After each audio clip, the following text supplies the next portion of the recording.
You're looking at the Golden Gate Bridge, 74 years old, spanning from San Francisco to Marin County. 4,200 feet between tower to tower. It's one of the great modern marvels here in the United States. And not too far away in Oakland, California, the Mariners are about to tee it up for game number 2 of the 2011 season. It's the Mariners and the Oakland Athletics. Good evening, everybody, and welcome to our Roots Sports telecast of Mariner Baseball. Glad you can join us. I'm Dave Sims along with Mike Flowers. What a start we had last night. Felix Hernandez, just quintessential. One of the great performances that we've seen from him. And how about the numbers he rang up last night, Mike? Well, you look at the complete game, the 9 innings that he threw last night. Gave up a couple of runs in the first inning, but after that, just solid work from him. 108 pitches. The key for me, no walks. And why? Because of the command that he had of all of his pitches. Nice two-seam fastball, get a strikeout. Then he started to find his changeup. And, of course, we all know that he has a slider. And eventually he finds a really good curveball that he threw quite a bit last night. But overall, Felix was dominant, but also very efficient. He did a heck of a job. After a rough start, he was getting pinched. He stayed with it and comes away with a complete game victory last night in the opener here in the 2011 season. Now, tonight, a really different departure when you talk about the style of Felix Hernandez. You got Jason Vargas against Brett Anderson. Brett Anderson, one of the top young pitchers, left-handed pitchers in the American League. But Jason Vargas, a solid year for him last year. You see his ERA fell off a little bit the last month of the season. We're hoping that he gets off to the start that he had last year, which was outstanding. For him, he has to keep the ball down, and he'll have to find the strike zone early in this game and do what Felix did last night, and that is to get the Oakland A's swing in the bat. Vargas trying to end a 7-game personal losing streak. How about the power last night? You know, last year the Mariners not a big power team. How about the power source last night, John Figgins? Well, John Figgins goes out last night, and how's he want to get his season started? Well, he hits a home run right-handed out of the fence in left field. But the thing I liked the most about Figgins last night, a couple of hits, he stole a base and scored the run off this home run right here. But was really in the middle of the game last night. He and Ichiro caused a lot of problems. That's going to be a big key for the Mariners this year. Early on in the ballgame, they had a really neat double steal. Hopefully we'll be seeing a lot more of that as we move through the course of this season. Glad you're with us for Game 2 of the 2011 season. Mariners basking in the sunlight of victory from last night as they get ready for Game number 2. Starting lineups and first pitch action straight ahead here on Roots Sports.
Seattle Mariners baseball from the Coliseum here in Oakland, California. Dave Sims and Mike Flowers with you here on Root Sports, Game 2 of the 2011 season. Good pitching matchup tonight. And right now, Mike, let's take a look at the starting lineups. And for Eric Wedge tonight, leading things off, it'll be Ichiro. Ichiro just 2 hits away from passing the great Edgar Martinez. Had 2 hits last night to move a little bit closer. Figgins with the big night. We talked about that. Cuss wanting to do some damage against his former team. A couple guys getting their first start. Saunders and Moore will hit 8th and 9th in the lineup tonight. Take a look at the numbers for Brett Anderson, another one of the young pitchers for the A's. He had a lot of problems last year with his health, but overall an overpowering pitcher at times. Nice ERA for him last year. Fastball, hard slider, an occasional curve and changeup. And the defense, Willingham, Crisp, and DeJesus in the outfield. Across the infield, Kuzminoff and Pennington on the left side. The veteran Ellis will be at second base. Martin over at first. And Kurt Suzuki, who had to come out of the game last night with an injury, back in the lineup, and he'll start behind the plate. Good to see Kurt Suzuki back after an almost a big collision last night with Miguel Olivo. Brett Anderson back. He had a couple of stints on the DL last year as Ichiro, first pitch swinging, drives it to left field. Josh Willingham under it, 1 down. First pitch, 6:07. See the numbers for Brett Anderson this spring. Numbers don't mean a lot for him overall. I think they're just happy that he's healthy. Young man had some problems with his elbow and his forearm last year, but starting the season healthy this year. Third baseman, number 9. Anderson's had success against the Mariners. 5 starts a year ago, 3-1, 0.81 ERA. Here's Sean Figgins, 2 for 5, a run scored, an RBI, and a home run last night. Mentioning to Jack Wilson, boy, the Figgy got into that home run. It's first since April of last year. He says, no. He homered last Sunday against Texas. Not taking away any home runs from anybody. That's true in spring training down in Arizona. He hit that one left-handed. It'll be interesting to watch Anderson work his way through this game, David. We've seen him. Good fastball, really hard slider that throw down and into the right-handers. But this spring, came up with a changeup and a curveball that he likes to throw. So the young pitcher, they're adding to what he already has. We'll see how much he uses it tonight. 23 years old, Brett Anderson, Midland, Texas, lives in Stillwater, Oklahoma. 2-2 to Figgins. Figgins with pretty good numbers against Anderson, 7 for 22.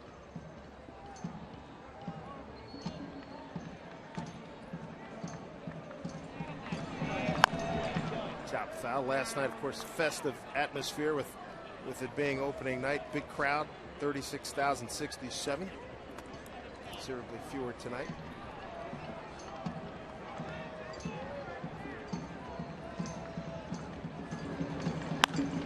Jumped on that breaking ball and gets it by Kuzminoff.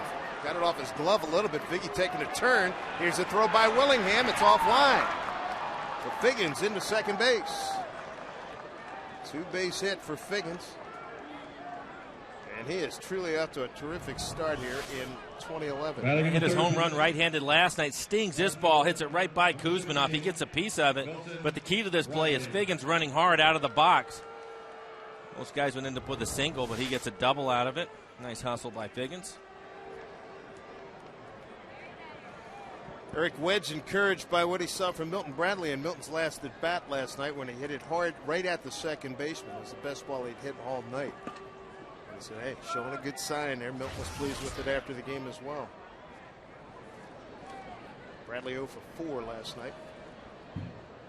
Struck out looking twice. Turned it loose. He's 1 for 5 against Anderson.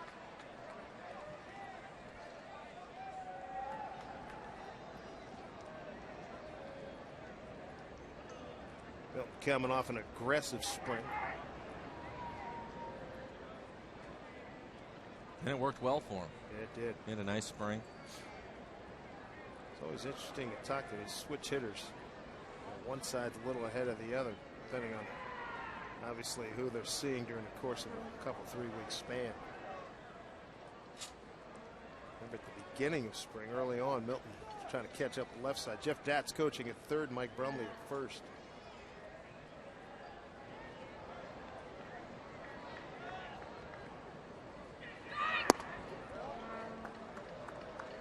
1-1 to Bradley.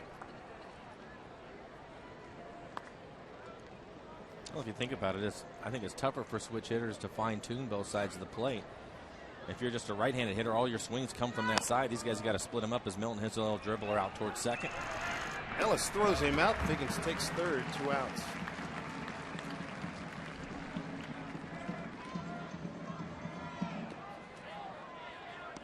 Batting in the fourth. Bring up Jack Cust, 0 for 2. A run scored. 3 walks last night.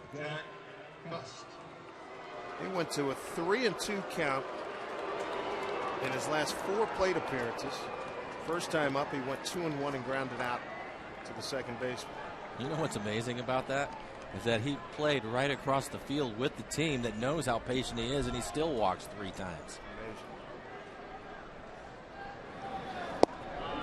Strike one. Home plate umpire. Here's Dreckman. Paul Emmels at first, Rob Drake at second, and Gary Darling at third.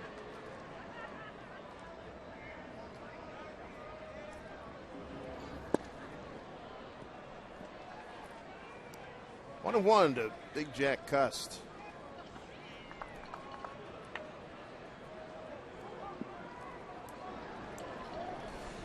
Tough out here for Mark Ellis, shading his eyes at second baseman. Center fielder Coco Chris, right fielder Jesus. Look out, Figgy. Good grief. Stay foul, young man. Stay foul and stay alive. Woo! Man. Apparently Jack Coach thought he needed a shave. Put him right on his back. Wow. Glad he was paying attention. Man. It's as good as any knockdown pitch we've seen. Over the last couple 3 years. Yeah. Man. 1 and 2. Struck him out. Mariners get a runner to third and no farther. No scores. We go to the home first here in Oakland as Jason Vargas tries to end a 7-game personal losing streak.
Jason Vargas, Apple Valley, California native, up here in Oakland trying to get his first win here in 2011 as we take a look at the Athletics starting lineup.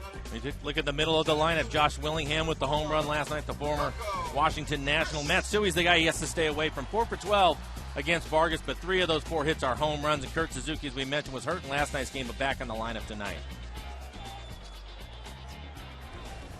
Coco Crisp to lead it off. 1 for 4 last night against Felix Hernandez. First pitch swinging. But Bradley back a few steps, 1 out. So both leadoff men, first pitch swinging, fly out to left. You look at the numbers for Vargas, 9 and 12 last year. 192 and 2/3 innings. That was a topic of discussion about him. Almost 50 more innings than he's pitched in the past. 116 strikeouts. And the defense behind him, Bradley. Saunders getting the start in center field, Ichiro out and right. And in the infield, Figgins and Brendan Ryan on the right side. Jack Wilson will be at second. Justin Smoke with a double last night. He's over at first. And Adam Moore getting his first start of the year behind the plate. Derek Barton, first baseman, 0 for 4 last night.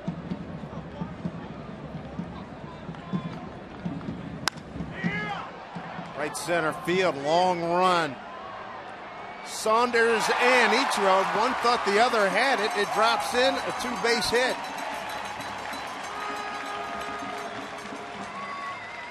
Well, let's see. It almost looked to me, whether you can see both of them with their glasses, and we'd shown Ellis, the second baseman, struggling with the sun. Ichiro running out there. He can see that Saunders is away from him, but I don't think he really picked it up. Right fielder, number 12. Yeah, he didn't, because He looked right at Saunders, and he could tell Saunders was 20 feet away from him, so I don't think he was worried about him running into him. I just don't think he picked the ball up. his first couple of steps, it looked like he was okay, then I don't have it. Right. So Barton with the double, one out here in the first. There's David DeJesus. November acquisition from Kansas City.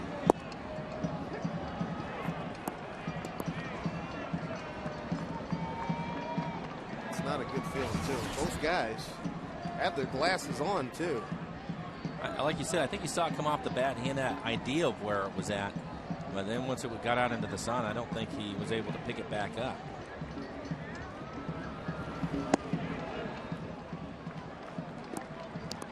There's some work to do for Mr. Vargas.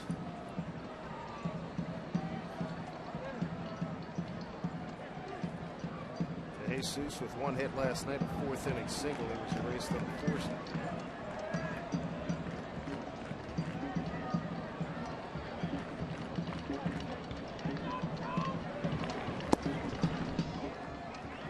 Download 2-1. Those are a couple of good pitches. That last pitch, he has to get that pitch if he wants to be effective. It's a good fastball, sinking fastball, definitely on the plate at the bottom of the strike zone. Things Adam Moore was talking about before the games. He's got to locate that cutter, front door to lefties, back door to right. He's got to have it.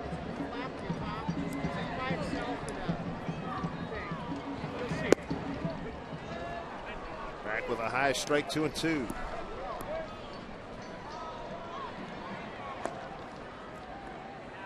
Bruce Dreckman, the home plate umpire. Sometimes it takes that first inning for both of them to get an idea, too. So if he misses a pitch, but Vargas is consistently in that area, maybe he'll start to get it. That was the key last night with Felix Hernandez. 2-2 to DeJesus. Felix couldn't get a couple pitches in the first inning. And Figgy was hollering over and saying, hey, those are strikes. That's what Cahill was getting to start the game. Felix just kept pounding it. It goes back to what you talked about with your days playing with Jamie Moyer. This is where I'm going to be. It's going to be there consistently. And he eventually started giving it to him. Yeah, and the thing that Jamie talked about is he knew he couldn't live in the middle of the plate. Full count now to DeJesus. But the key to it, Dave, is what you said, consistency. You have to be consistently in that area if you want to start getting that pitch. And they may miss a couple early on. Obviously, that one that we showed was a strike. I think he'll get that as this game moves on. Figgins will hold the runner. Throw across. He gets DeJesus for the second out. 2-down runner at second. Batting in the 4th position. Well, here's a young man that his first look at Felix Hernandez and his first American League at bat. Josh Willingham. He went yard last night prior to Florence, Alabama. Did an interview with him for radio and said, what did you hit? He said a fastball, and then the rest of the night was, he handled this. And he said it's one thing when you look at Felix on tape, but he said the thing that really surprised him, the explosiveness of the fastball. He had the fastball just, spotting it. It was exploding. It was tremendous. And those are some of the things rung up by Felix Hernandez last night. Look at that. Retired 23 of the last 26. And his opening day record's fabulous. Under sub-2 ERA. Well, the other thing about it, too, is in the 9th inning, he was still throwing 95 miles an hour. He did a great job last night. He had that big inning where he gave up, high 20s in the pitch count, and then he had a couple with 8-6, 8-11. Got very much back into the ballgame. Vargas trying to get out of a spot here. Figgins makes it happen. So Barton gets a Sun double in right center field and is stranded at second base. We've played an inning here at Oakland, no score.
Sure, there were a lot of people over the years that took the Bay Area Rapid Transit to see Joan Jett. I love rock and roll. Put another dime in a jukebox, baby.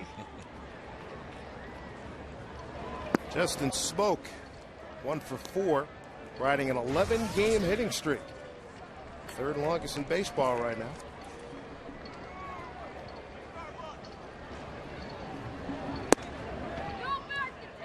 It'll be Smoak, Ryan, and Wilson, 5, 6, and 7 here for the Mariners against Brett Anderson.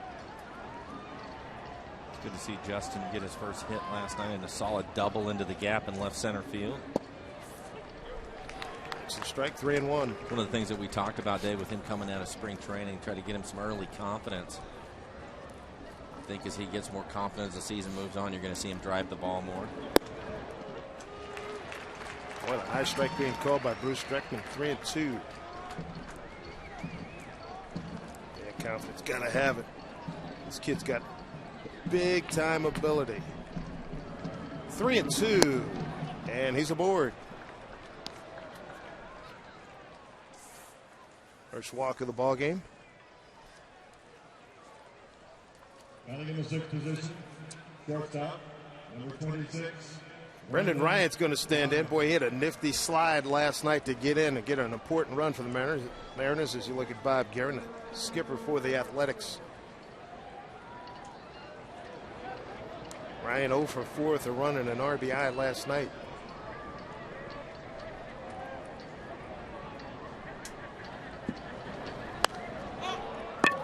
Popped up out of play, strike 1. And his bat ended up against the backstop.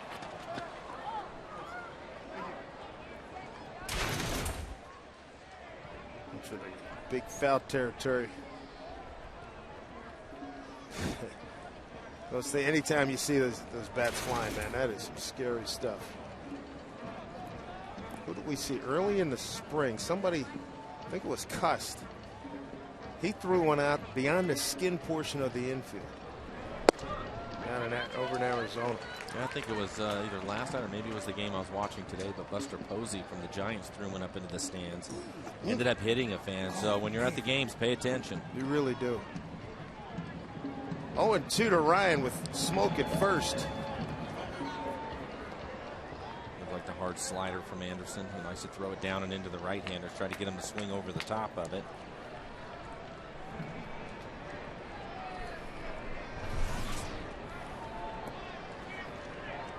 There you go, 94, topped out at 94 miles an hour so far.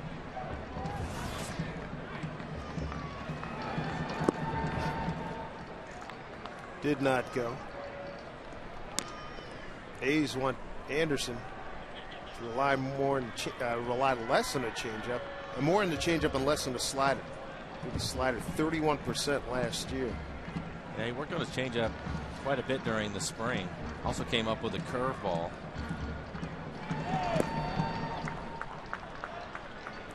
But it's one thing to work on at spring training. When you get between the lines and it's for real, you have a tendency to go back to the normal, which is a good fastball and a hard slider. What's comfortable, what you know. As you see Jack Wilson, he's on deck.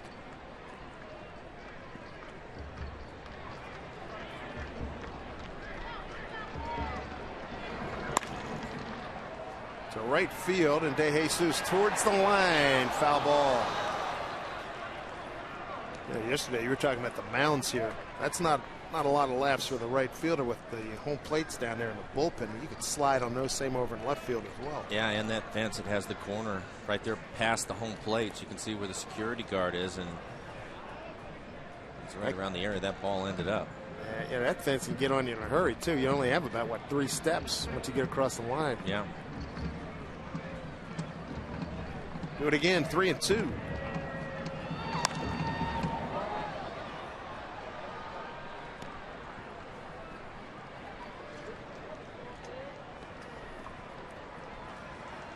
He's getting some pitches to hit. You can see those pitches in the middle of the plate, fouling him off.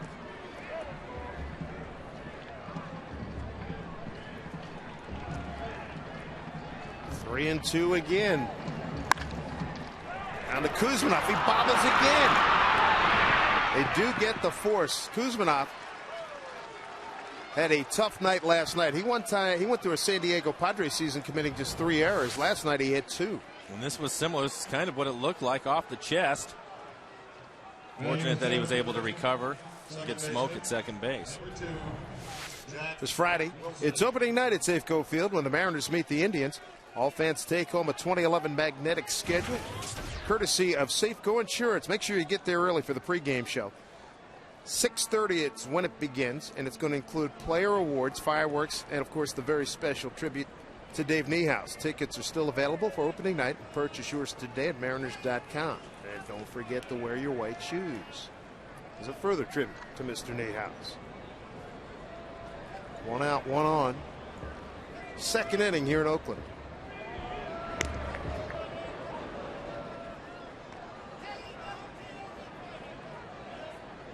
Anderson about to face Jack Wilson, who went 1 for 3 last night.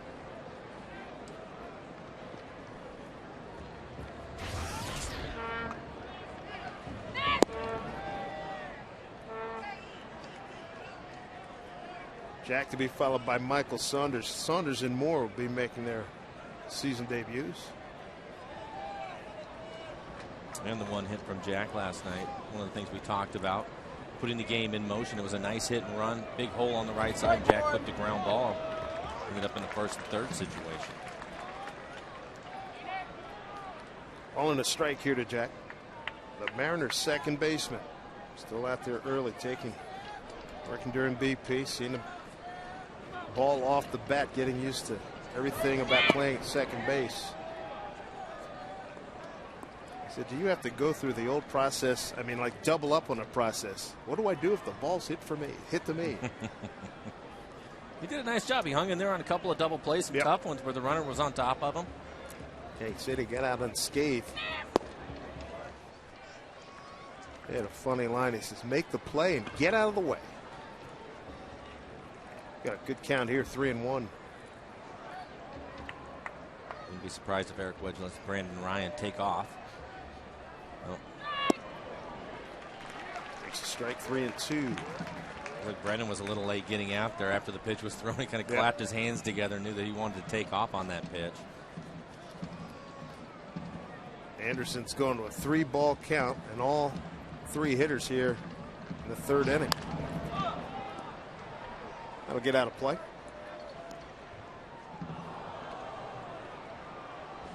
Brendan had a late start over at first, but Anderson has a good move, and you have to make sure that he goes to home. You don't want to get picked off in this situation. You're basically just trying to stay out of the double play. trying to steal the base.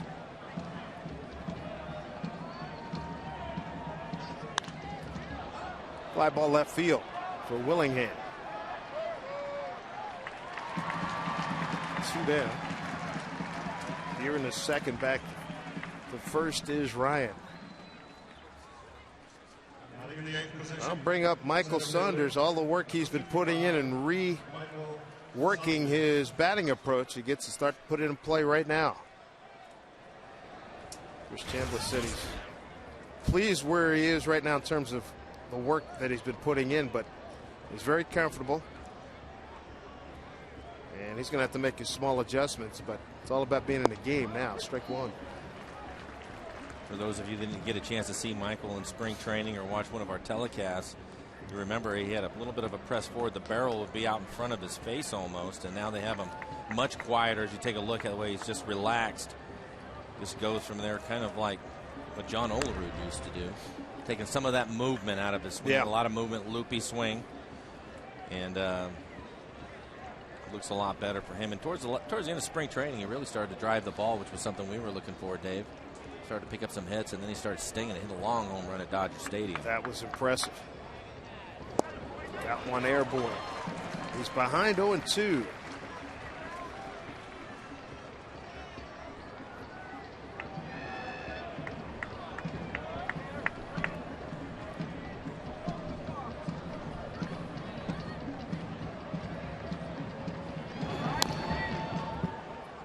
Get a piece of that. Yeah, but that was the pitch that gave him a lot of problems last year. Good fastball in, especially on the inside corner.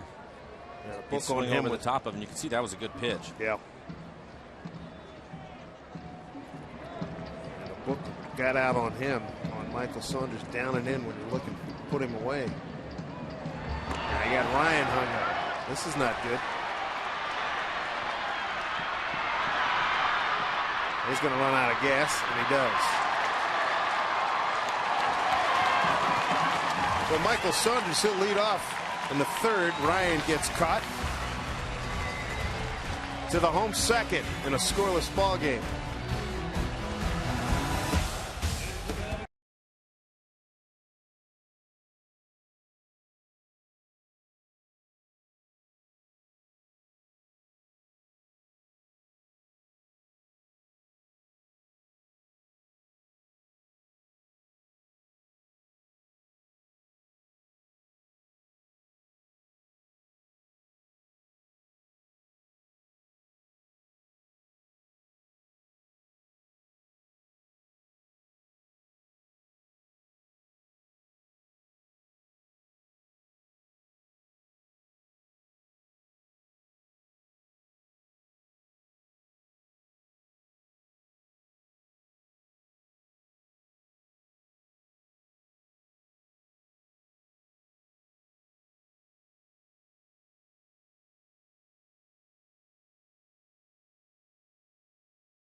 Here in Oakland, glad you're with us. And a reminder, Cy Young Award-winning bobblehead comes to Safeco Field next Saturday, April 9th. Well, the Mariners host the Indians. First 20,000 fans take home a Felix Hernandez Cy Young bobblehead, courtesy of Root Sports. Purchase your tickets today at Mariners.com or any Mariners team store. Look forward to seeing everybody out there for the home opener. Mariners come home to play Cleveland Indians and the Blue Jays. Here's Matsui. Hideki's 4 for 12 career against Jason Vargas. 3 of those hits are home runs.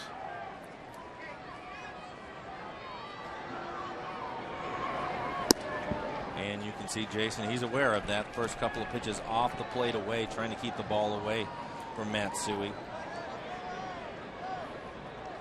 Big 0 for 3 last night against Felix Hernandez. 2-1.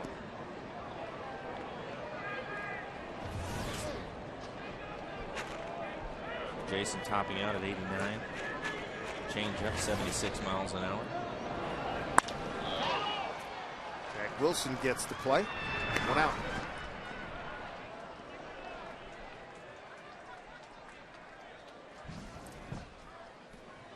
Putting in a lot of time. Second base for Jack Wilson. What a transition. Here's Kurt Suzuki. Good to see him up and around after what could have been a 12-car pileup with Miguel Olivo last night.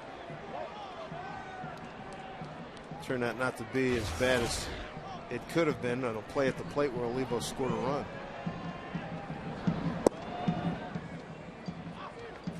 A couple people asked me about the slide of Olivo, and I can tell you that he did everything he could to get out of the way and not really injure him. I mean, he could have cleaned his clock if he wanted to. He was Suzuki was defenseless. Yeah. You see the slide. He started to go outside. You can see him slide on his right side. Typically, you're going to go out, but the throw from the shortstop ended up back right in his way in the last minute. He's a big man. Tried to cut back in. Ended up getting a piece of Suzuki, but if he wanted to stay on the course he was on, he could have hurt him badly and didn't do that. So fortunately, Suzuki's okay, and he's back in the game today. Just twisted his ankle. Left the latter part of the game last night. Landon Powell came in. And Olivo, Rick Griffin and Ryan Langerhans. Dirk White said he's not going to try to make an Iron Man out of Olivo. Well, especially since he missed so much time in spring training. With that groin injury. But he worked beautifully with Felix last night. Ended up with a couple of base hits in the game. I like that Felix said, hey, he puts down a finger, I throw it.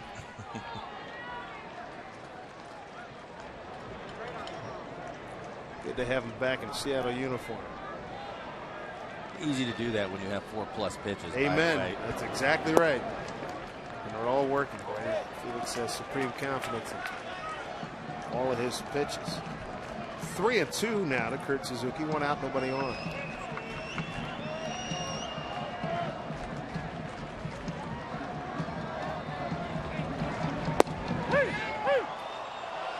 Struck him out looking. And Suzuki, the most surprised man in the building. 2 outs. Oh, looks like a good pitch. Batting 7. He thought it was down. It was definitely on the plate.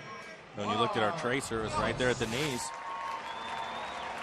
First strikeout for Jason Vargas.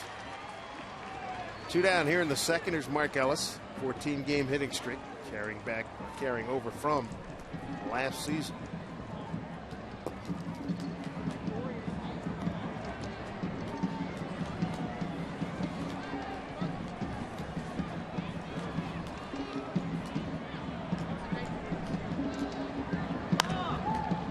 Popped up. And out of play. Vargas last year, 116 strikeouts in his 192 and 2/3 innings against 54 walks.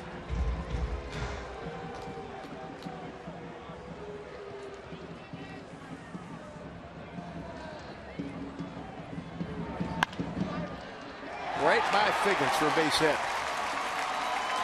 15-game hitting streak for Mark Ellis. Come into a season, you're well aware of something like that, right? That you've been on a little, you finished last season with the roll, and you want to keep it going. Yeah, I think you probably have a pretty good idea. Here's Kuzminov. I don't think you're too concerned about it if it's 3 or 4 games. But when you start getting double digits, I think you're aware of it. Man.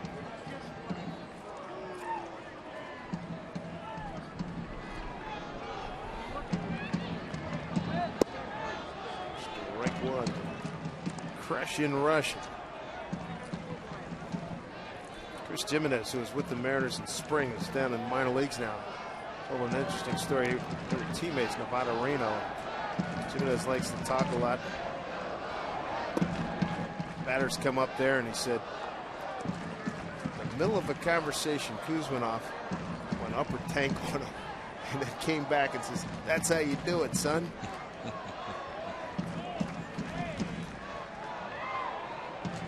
Middle of a conversation. Whack. I mean, that's almost like out of the movie Major League. 1-1. High fly ball left field. Milton Bradley has it under control. And Vargas strands another Oakland Athletic runner. 2 in the books. Some zeros on the board here in game number 2 of the 2011 season.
Good look at downtown Oakland, a few minutes away from the ballpark here, the Coliseum.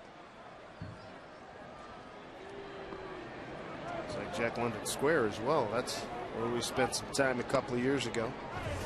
Michael Saunders will lead off here in the third. Saunders, Moore, and Ichiro, 8-9-1. Saunders was at the dish when Brendan Ryan got caught in a 1-3-6-3-4 rundown. That ended the second inning. Saunders was behind 0-2. Ryan was picked off.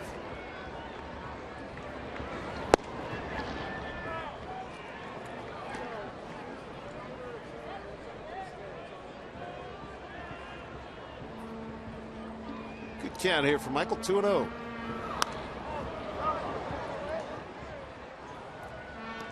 That's something I'd like to see out of him this year when he gets his opportunity. If he gets a count in his favor and you get a good fastball to hit, turn it loose. He will be aggressive and try to make something happen. Big bender. That was a good one, too.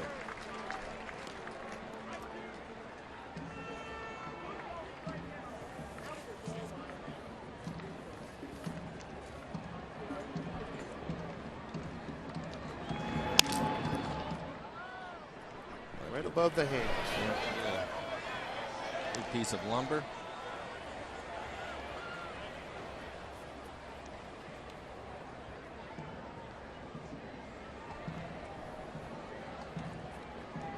Made his night. The ball or the cotton candy? It's an entry. Make it 1-1A.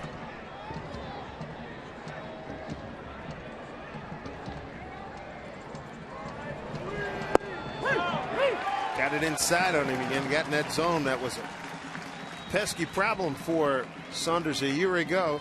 Strikes him out looking. 1 out. Second strikeout rung up by Anderson. Time for our AT&T trivia question. Here we go. Since Major League Baseball expansion in 1993, how many American League pitchers have thrown a 9-inning complete game on opening day? Text A, B, or C, or D to 95323. And that includes Felix Hernandez. Adam Moore, his 2011 debut. What do you think? I'm going to go with B4. I think it's 2. I think it's pretty unusual. Here's that breaking ball again from Anderson. 0-2 to Adam Moore. He had 195, 4 home runs, 15 runs batted in 60 games last year.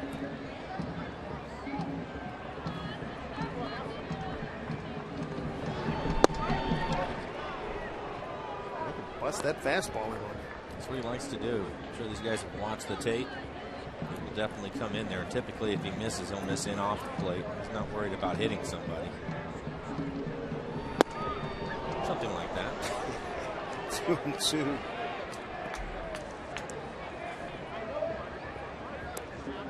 biggest reason why he does that is he tries to speed your bat up, trying to catch up to that good fastball inside, and then he'll drop that slider on you right at your feet. On cue, he went as they check down to Paul Emmel. 2 outs.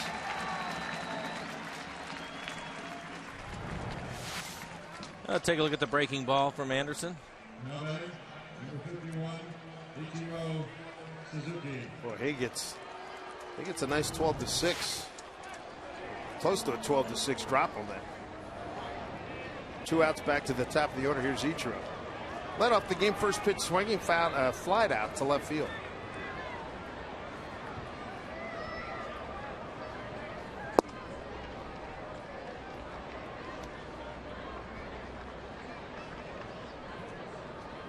Two stolen bases last evening for Ichiro.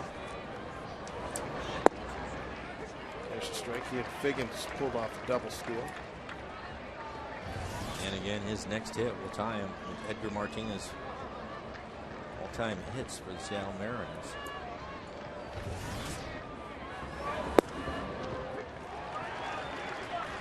One and two.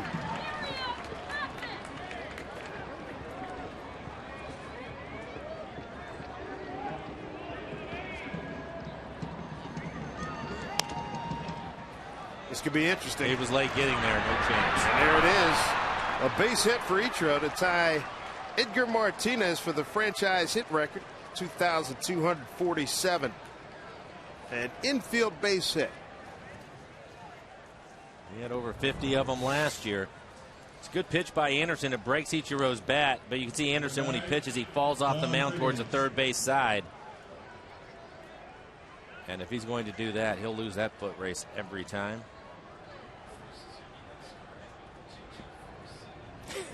Very nice. 2,247. Congratulations to Ichiro.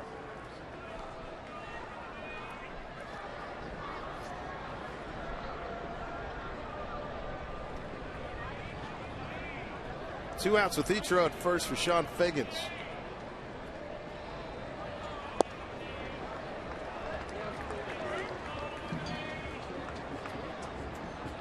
Pretty august company when you tie Edgar, the franchise record in hits.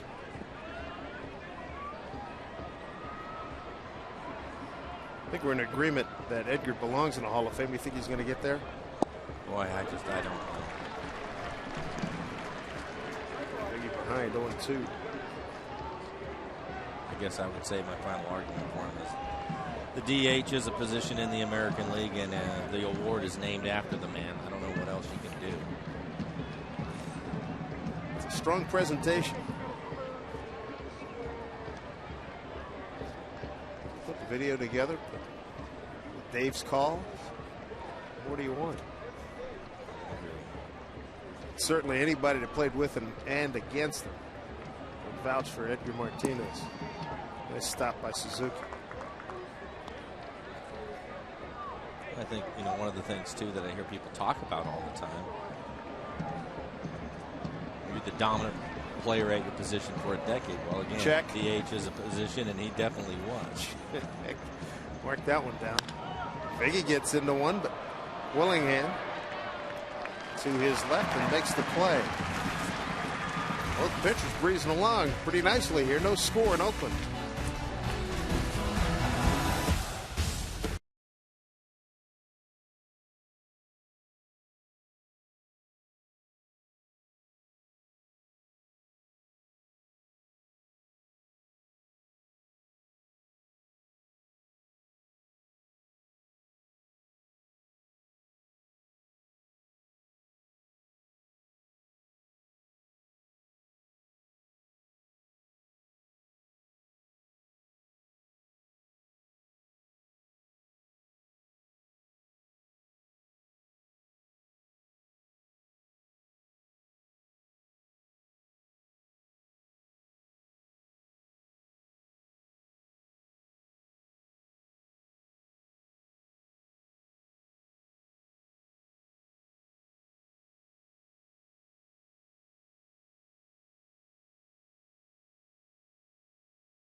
The Mariners and the Oakland Athletics, Game 2. 3 games set to open up this 2011 season. Glad you're with us here on Root Sports.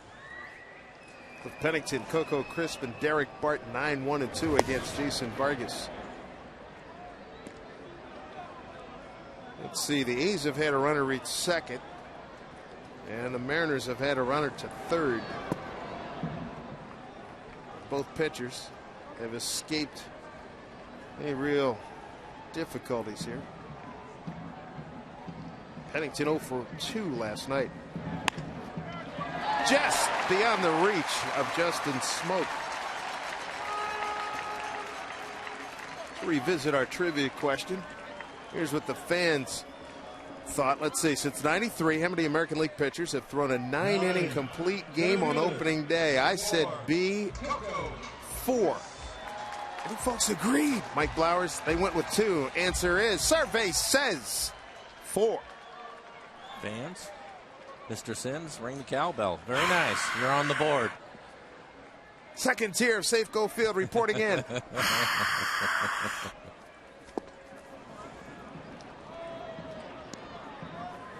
Top of the order, Coco Crisp. They had little Coco with him at the field yesterday. He's got the hairstyle exactly the same. Cute little 4-year-old son.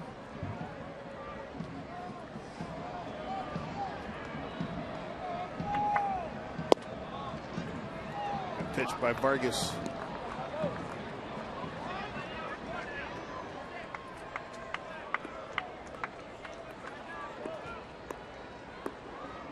Telling you, I would not want to be in a poker game with Vargas because you have no clue. I would agree. And Adam Moore said, that's what I love about him. Because he's coming after you either way. He's not going to show you, but he's coming after you hard.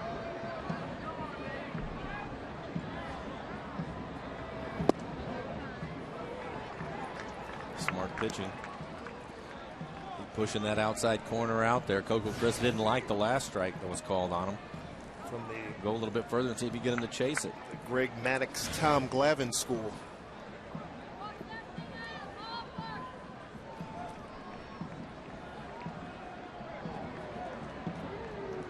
I remember being at an airport. What was it? I mean, it was the Braves and God rest his soul, the late great Eric Gregg. If it was in the ballpark, he was calling in a strike that day. And I remember being the NFL umpire referees were at the same boarding gate, and they were like, are you kidding? I'm going to work in the outside. Jeez.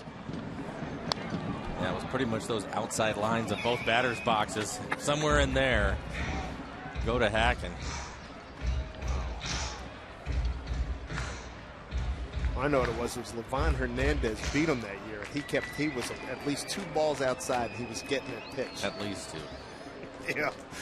That was amazing. It was Florida against Atlanta, I guess it was. Man, nice play by Ryan. Good quick reactions on a ball. Really stung by Coco Crisp.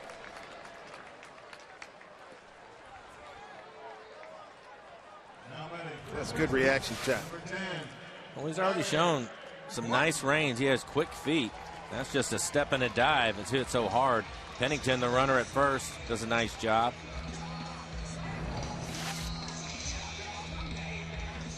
Brendan Ryan, big out there, brings up Derek Barton. He had a sun-drenched double back in the first. Sun not a factor now for the fielders.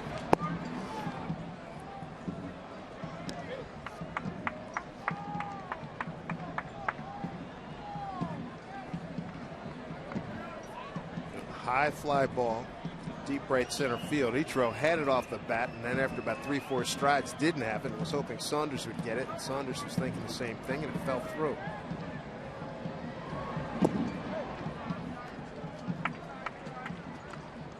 And they're both thankful that that's not an issue anymore. We know it.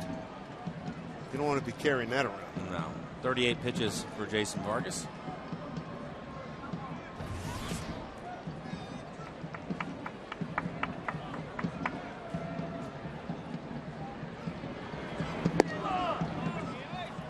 Ball at 2 strikes.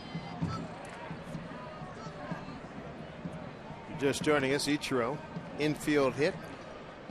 His Mariner career hit number 2,247, tying Edgar Martinez for the franchise record in hits. 1-2. Smoked by Smoke into the corner. Pennington on his horse. He'll get the third. Barton to second with a double. 2 at-bats, 2 doubles for Derek Barton.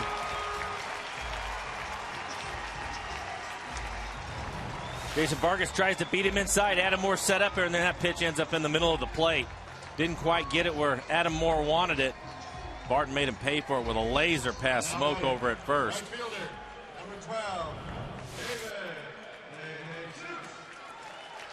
A couple of runners in scoring position here. Just one out. One out early in the game. Eric Wedge going to keep his infield back. Doesn't want to give up 2 runs. So he'll give him one on a ground ball up the middle.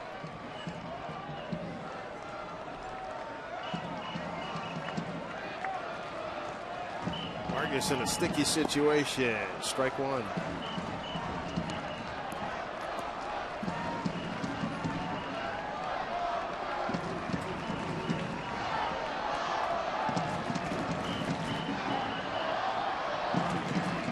Actually starting to pick up a little bit here at the Coliseum. The fans into it.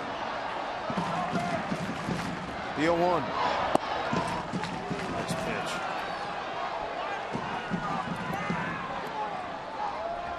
Well, 0-2, he can expand the strike zone a little bit more. Try to get him to chase a pitch off the plate.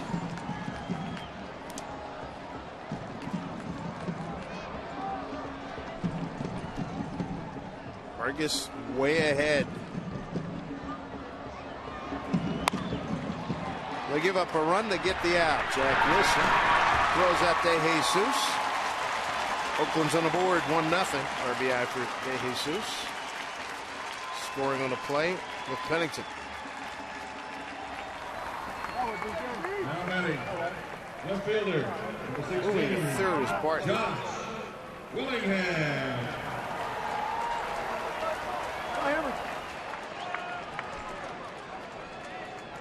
2 out to run in. Runner at third for Willingham.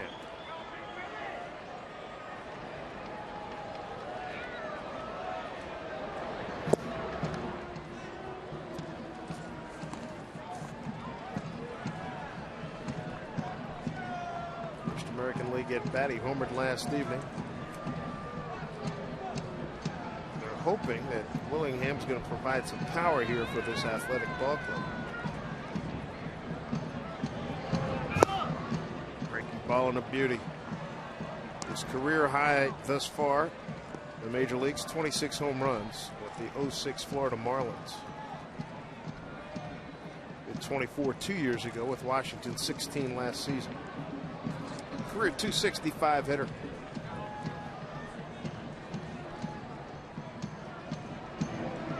Struck him out. So Vargas gives up a run, strands a runner. And we have our first score of the evening. It's 1-0 Oakland.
All right, Angie, thank you very much. Not a surprise that Beltre goes deep. He's going to love playing in Texas in that lineup.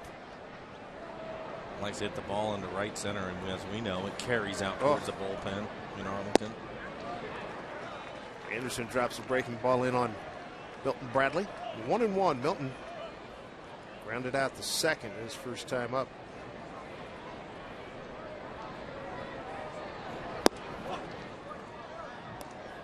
Here in the top of the fourth, Bradley cussed and smoked. 3, 4, and 5.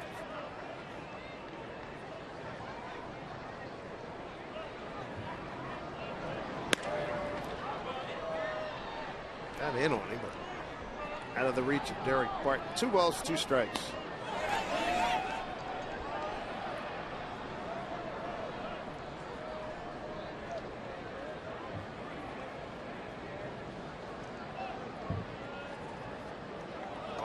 Fans here, and the Japanese contingent has been large here with Ichiro and Matsui in this series. The center field, Coco Crisp.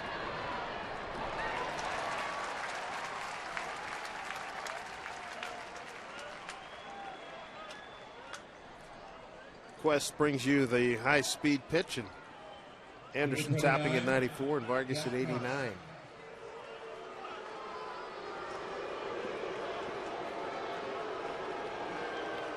Fans are booing Jack Cuss like he said something bad about them. Nothing unusual about that. Have some good years for a club, come back later with an extra team, and I'll let you know about it. Fly ball left field for Willingham.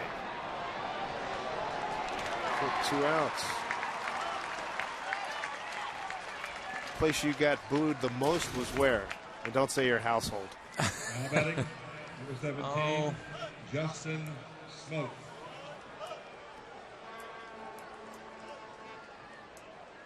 Did you have a big night? I mean, you had some big nights. I think maybe my first time back to Dodger Stadium. Or the Let me hear about that. Well, I played half a season, blew out my knee, and ended up coming back with the Mariners again. Right. Apparently, they didn't like my half a season of work, David. Did you get the big build-up coming to L.A. to Tinseltown? I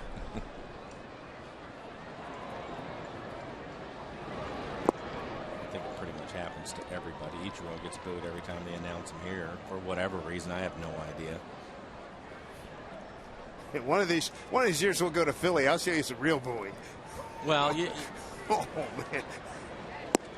You know, when I realized what it was, and as a player, you know, you have to let those things go. And when I was playing for the Yankees and I heard him boo Don Mattingly one day, I thought, okay, well, if they can boo that guy, whatever. There's a solid base hit there for Mr. Smoke. 2-out base runner for the Mariners. Justin had a double last night. Looks like he gets a pitch away from him. It is. It's on the outside corner, maybe just off the plate. Nice piece of hitting a nice little line drive the other way. Third Mariner hit. Last night the Mariners 6 runs on 7 hits. They left 10. Well, they got Smoke up here, as we mentioned. As everybody knows, the linchpin in the Cliff Lee deal. And the pressure on him to produce immediately was remarkable. Came back after stint in the minors in September, did well. Well, I think even looking at those numbers, 348 at bats this year. If you can get him somewhere around that 550 range, 13 home runs, that should be over 20 home runs for him. So, and that's with him trying to learn and figure this thing out. That gives you an idea how much talent he has. He has some nice power from both sides of the plate. It's just going to take him a little bit of time to be consistent.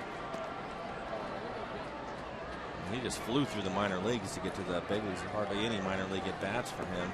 We saw him early last year with Texas. April, I think, that first trip down there.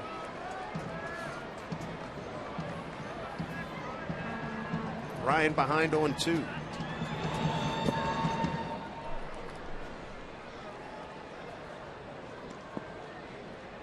Mariners a hit in the first, hit in the third, hit here in the fourth. Against Brett Anderson.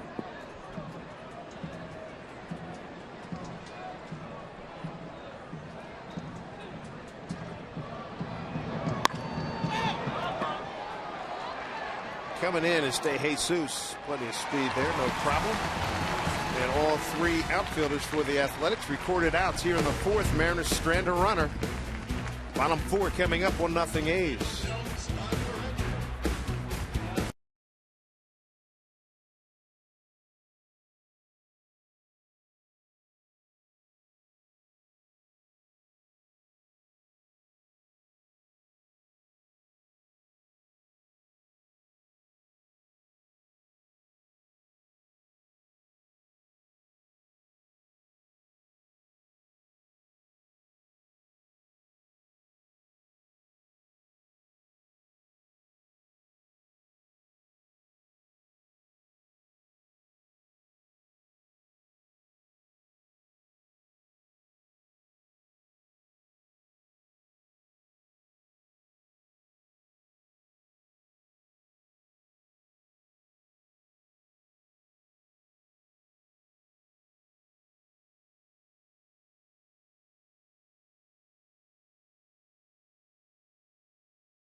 Thank you, Angie. 1-0 Oakland here in the Coliseum. Game 2. 3-game set opening up this season. Here's Hideki Matsui to lead it off. He fouls one off. Matsui, Suzuki, and Ellis 5, 6, and 7 for the A's. They pick up the run in the third. RBI ground out by David DeJesus. Mariners no runs on 3 hits.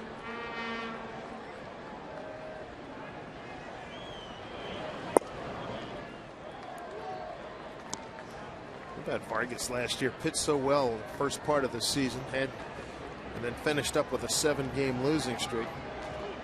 They had some stretches where he pitched beautifully, and like so many of the Mariner pitchers, the run support was not good.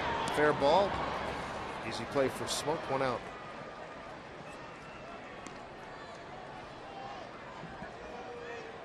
One of the things that's interesting to watch him this year as he progresses through the season, we talked a lot about it last year, especially the last month and a half. Should they sit him down, not sit him down? But they stretched him out to 192 innings last year, which was far and away the most he had thrown as you look at his first half numbers compared to his second half. But as he moves forward, and I think he'll probably, knowing him, the way he goes about his business, he'll approach that number, maybe surpass it and get to 200 innings this year, see how that affects him going into the last 6 weeks of the season. Rest assured, a great learning opportunity for both he and Doug Fister.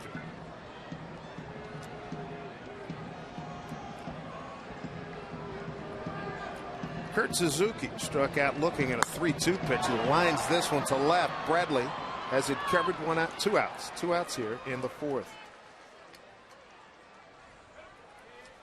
Quick 2 outs. We take a look at the Mariners calendar. It's brought to you by Sleep Country USA.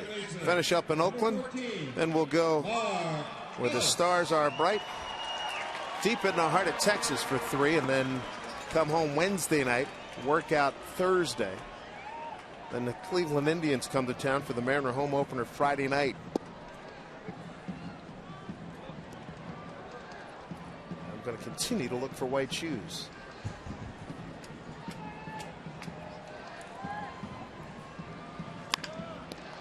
Nicely fielded by Vargas, who has a very clean, efficient, and easy 4th inning.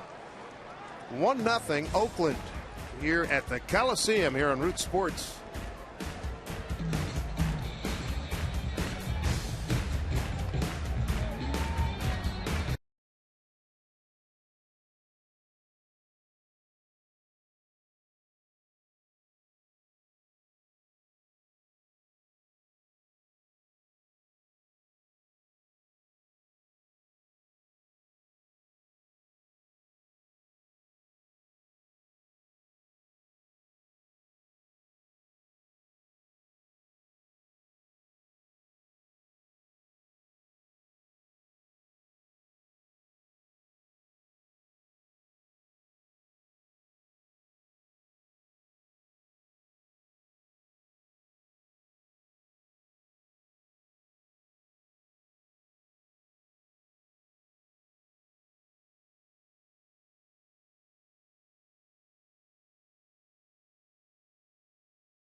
1-0 A's, top of the fifth coming your way. The Mariners and Indians and Boeing tip their caps to the youngsters at Salute to Kids Day on Sunday, April 10th. All kids 14 and under. You can dress like Ichiro when you pick up your very own number 51 t-shirt. Get your tickets to Salute the Kids Day by visiting mariners.com. You see the Mariner fans sprinkled throughout the building here tonight. Jack Wilson will lead it off. Bottom third of the order. Wilson, Saunders, and Moore, 7, 8, 9. And Mark Ellis gobbles that up, throws out the Mariners second baseman, 1 out.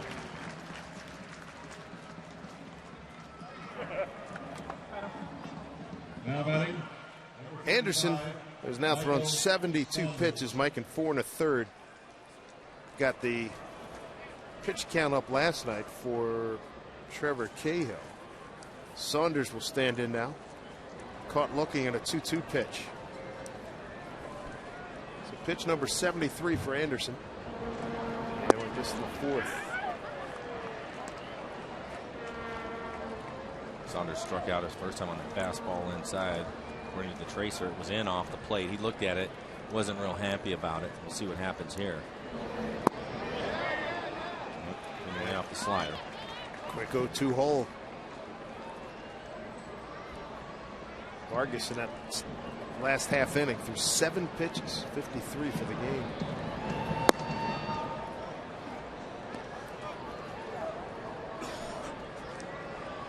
Three hits for the Mariners, and all 3 base runners stranded.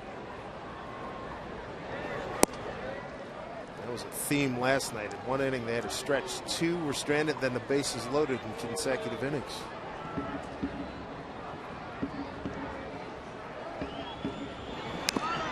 Just got a piece of it.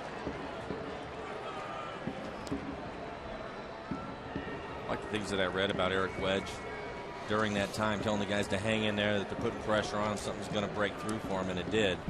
They ended up getting a lot of help from the Athletics. Ended up scoring some runs.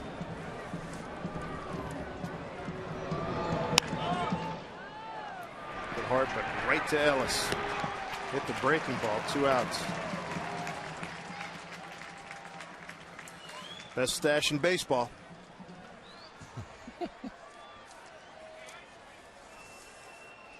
He enjoyed last night's win. Why wouldn't you? Got his big horse out there, got it done. Complete game.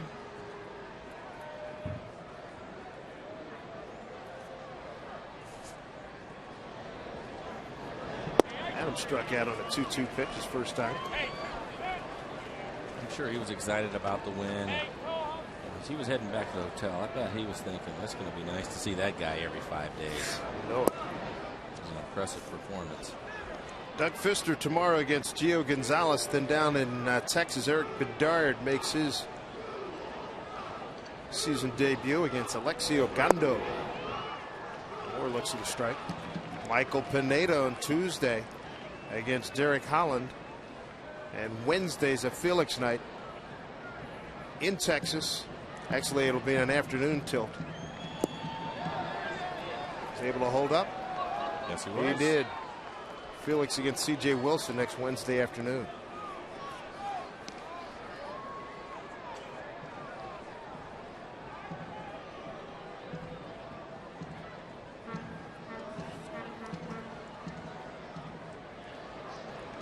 Mariners trying to solve the mystery of Brett Anderson, who struck out 3 and walked 1, and he adds to a strikeout total right there. Pitches a 1-2-3 fifth. A's with a 1-0 lead here on Root Sports.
Today's Tracer Technology is brought to you by the Emerald Queen Casino, the entertainment capital of the Northwest.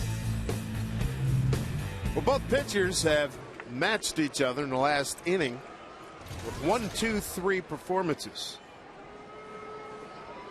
And tonight a marked contrast in temperature as Vargas fields another comebacker, second in a row. This one off the bat of Koosman, off a quick one out.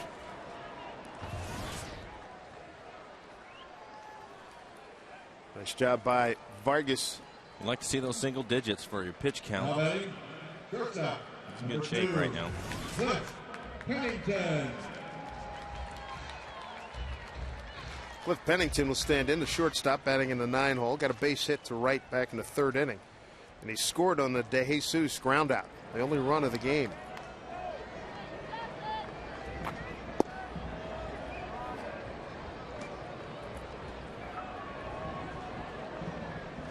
Eight, 9, and 1 here for the A's.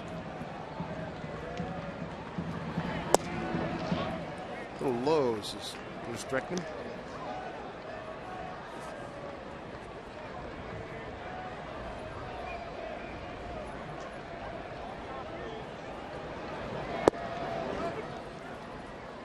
Good work here by Vargas.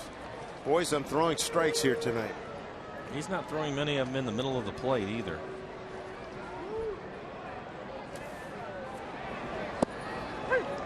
He's gone.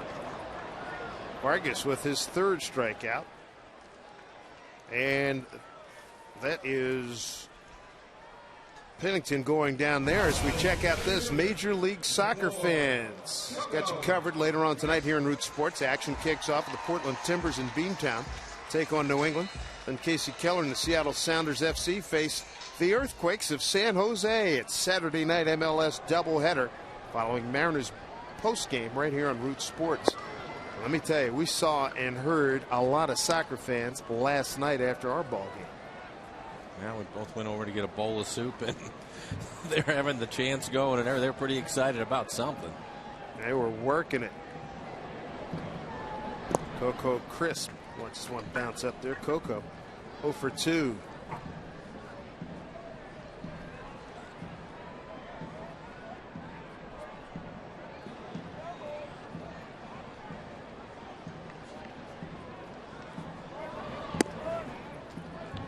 Two and 1.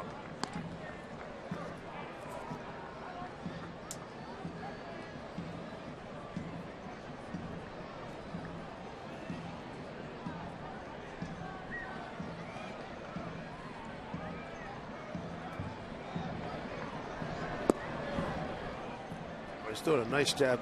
He has not gotten many pitches up. No, and he's living down in the zone. If you're going to miss down there. Well, he knows what he can do and what he can get away with. Anyway, Coco look at that pitch. That's a perfect pitch. He wasn't sure. Yeah, Coco. He knew it was close. First walk issued by Vargas. Vargas better throw over to first a couple of times to keep Coco Crisp close. Yeah. And we'll run the first second he gets a chance. 3 strikeouts, 1 walk for Vargas tonight.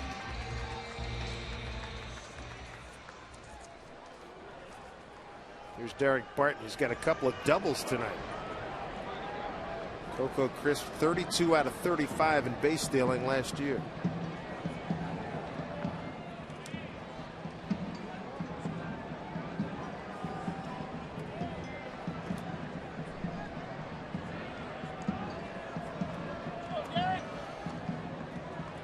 Coming a little confab now.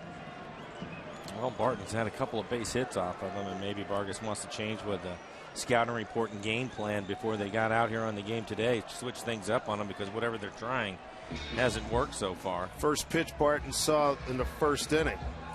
Deep drive to right center field that was lost in the sun by both Saunders and Ichiro. And then he got a pitch inside on a 1-2 count in the third inning and drilled that one over Smoke's head down the line into the right field corner.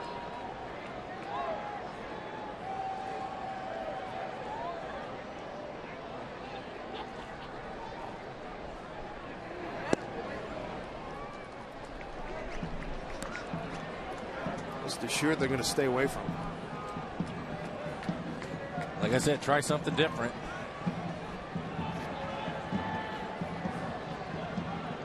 And that second one. Milton now is having something going on with the security guard out in left field.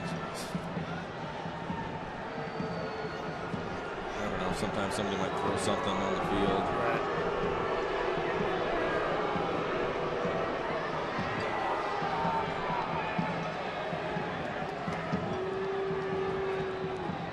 Back at the ranch, 1-0 count to Derek Barton, who's having an outstanding evening.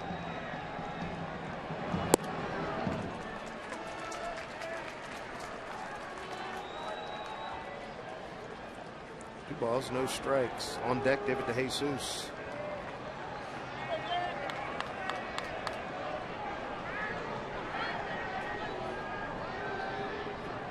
Not a big lead by Crisp. 2-1.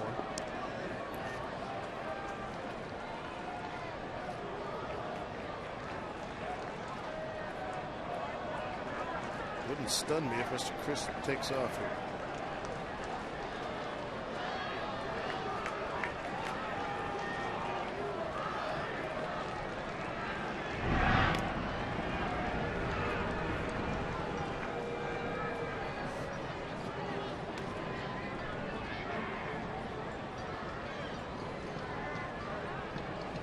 Only run given up by Vargas in the third. Infield out for an RBI for DeJesus. Runner goes. Crushed to deep right field, hooking foul. Not surprised that Coco's on the run. 2-2. He had it stolen too. He went off first move. I don't think Adam would have had any chance to throw him out.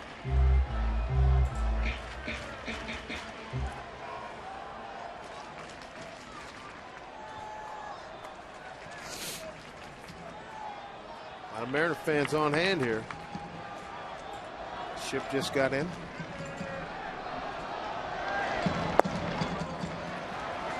Full count.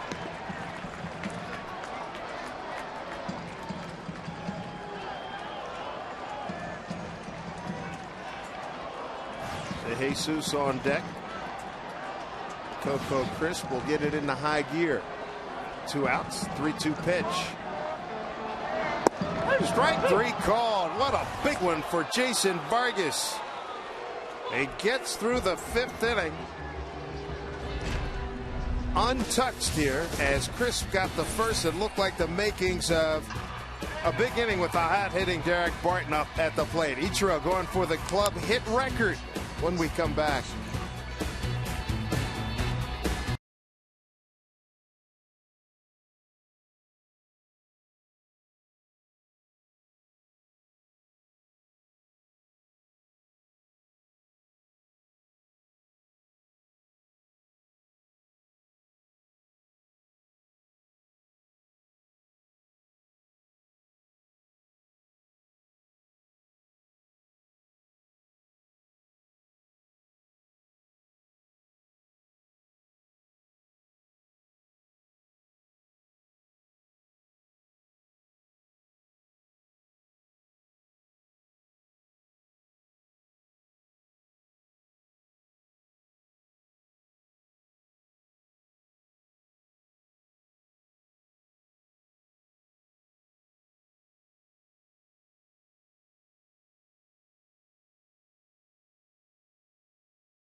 Flying their colors here in Oakland. Game 2 of a 3-game set to open the 2011 season. We look forward to seeing everybody in Seattle for the start of the home season on Friday night. Don't forget to wear your white shoes in tribute to Dave Niehaus. And here's Ichiro. He'll lead it off here in the 6th. Last time up, an infield hit. Gave him career hit number 2,247 as a Mariner, tying Edgar Martinez for the franchise record. He can own it right here. The base hit.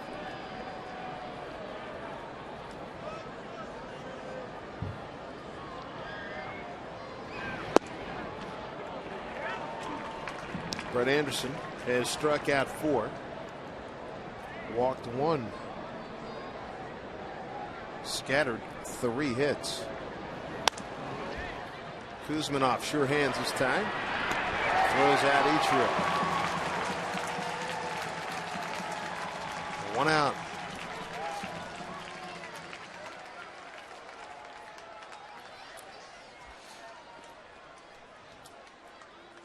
You can see why everybody's excited about this Athletics pitching rotation or starters. We saw Cahill last night. He struggled, but Anderson looking good tonight, and Cahill's very capable. He was an 18-game winner last year. You got Gio Gonzalez. He won 15 games, and Dallas Braden got a no-hit game to his credit. He won 11 games a year ago.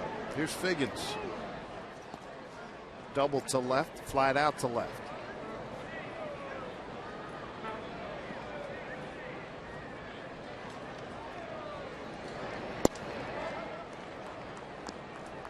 Two and 0.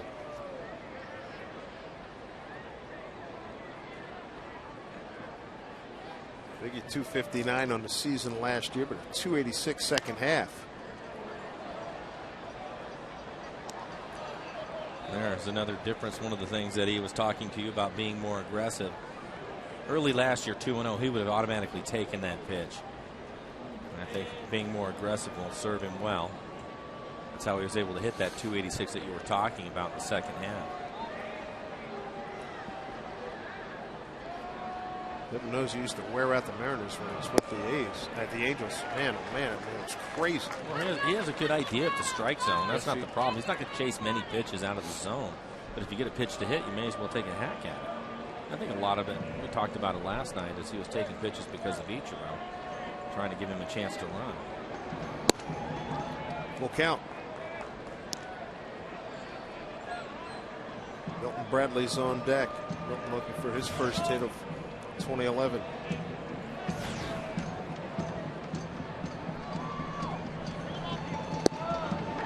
Strike 3 called. Disbelieving Mr. Figgins. A couple words for Bruce Streckman. 2 outs. Strikeout number 5 for Anderson.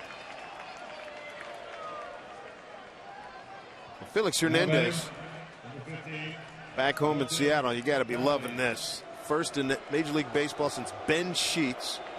First since Cologne in 2002.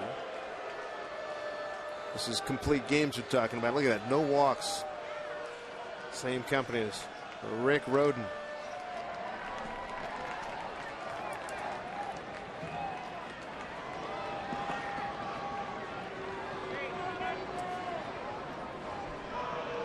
Second from the right is Doug Fister. Rob Nodine on the right. Felix Hernandez. Bedard. Chris Chambliss. We'll see Doug Fister's debut here in 2011 tomorrow. Although Anderson has tied the Mariners up tonight, he's not going to get a complete game. That's his 95th pitch. I would imagine one more inning at the most for him. 5 strikeouts, 1 walk. 2-1 to Bradley. Hit hard, base hit. Milton's on the board for 2011.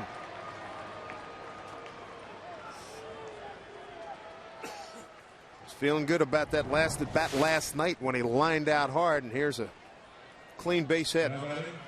Anderson tried to come inside with a fastball.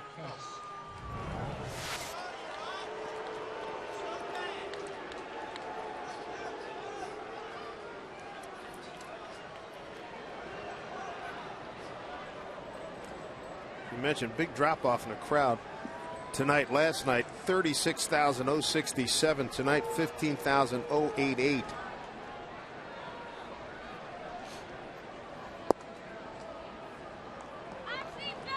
Jack can get into one here.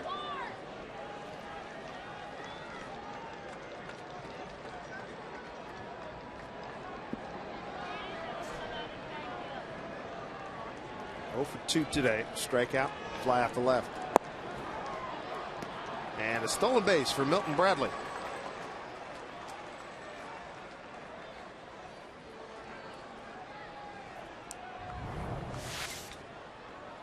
If he takes off first move, and he does, Suzuki thought about throwing it down there, but it was such a good jump for Milton that he didn't even make an attempt to throw it down to second base. Cust ahead in the count, 2-0.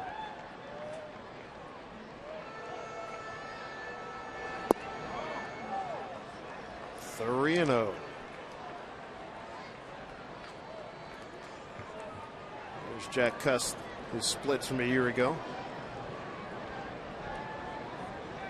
Just about all his damage. Against right-hander, Smoke on deck. Well struck, base hit. That's going to tie it up.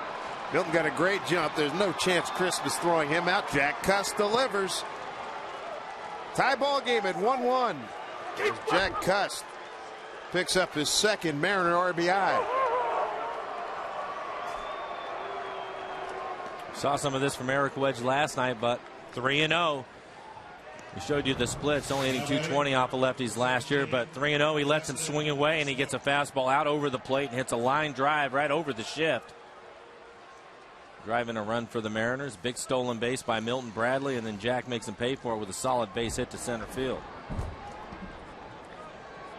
Bradley he's pumped. I don't blame him. Make that smoke down the line foul to Kuzminoff.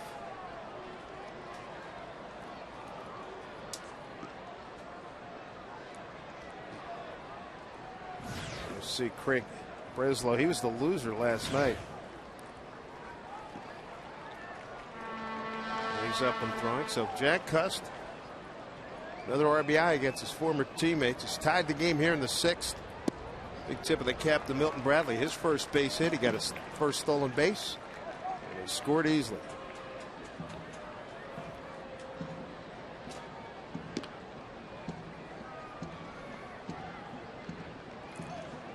Milton stalking like the lion at the zoo. Mommy, let's go see the wild cats. He's ready to roar, huh?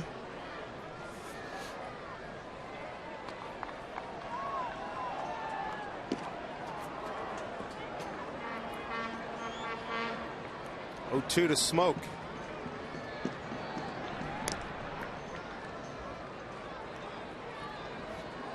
Good 2-out Lightning here in the 6th. Ichiro grounded out. Figgins was caught looking. Base hit, stolen base, and a base hit.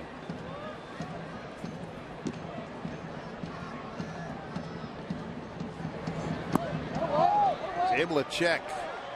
He did. Says Paul Emmel down at first. 1-2. Or why pitchers sometimes will throw over to first when you know the guy there has no chance of going anywhere. No interest either. Right, exactly. I'm not sure why they do that. Suzuki keeps it in front. Cust did the prudent thing. He get back to the base. He might be one of the best in this league at blocking balls. This is not an easy play. It's over in the other batter's box, and I'm sure he lost sight of it as it was going through the legs of Justin Smoke, but he still keeps it in front of him. We see him do that all the time. Every game. For the record, Jack Cust has 6 career major league stolen bases.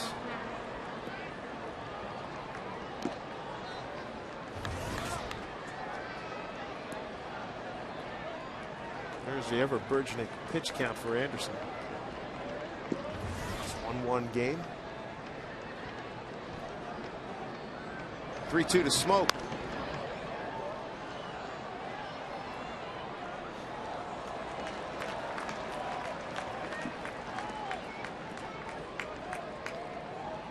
The biggest key for Smoke, as far as you're concerned, learn how to hit that curveball, and getting and seeing that curveball and what used to be, I guess, when it was the minor leagues, fastball counts.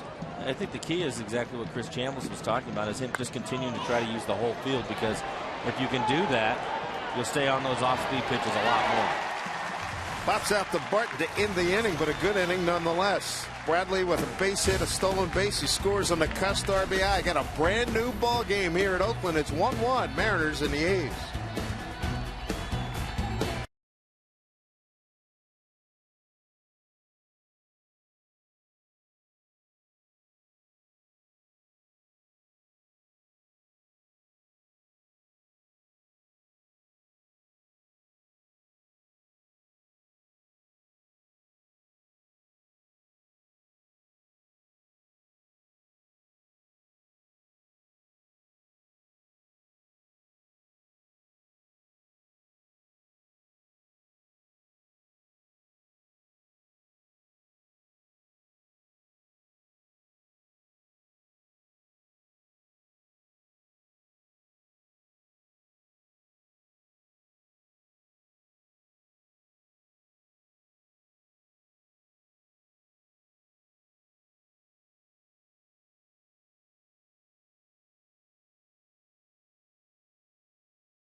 That was North Beach, and not far from there, one of the great Chinese restaurants, the House of Nanking pop-up.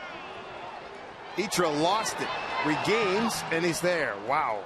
Off the bat of David DeJesus. It's that time of the evening. The good news is Saunders is paying attention and came running over to try to help him out. The international signal for distress. So he loses one in the sun, then loses one in the sky. Rough night. He was able to recover on that. Your internal clock and your internal voice is going whoop, whoop, whoop, whoop, whoop, whoop. Help me, help me. Josh Willingham 0 for 2, ground out to third and a strikeout.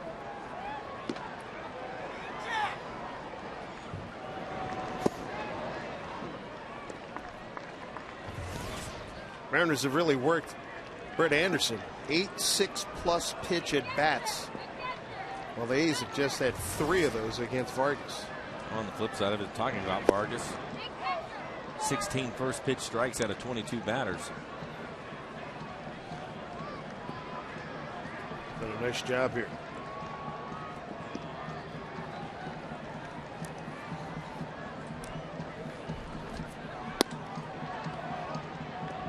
Two balls, 2 strikes. Got Hideki Matsui on deck. No hits the last 2 innings for Oakland. 2-2. Moore gives chase, but he'll run out of room.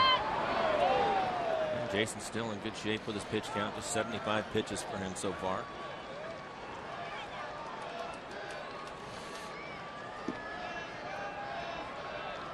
Doesn't look like he's worked up a sweat yet.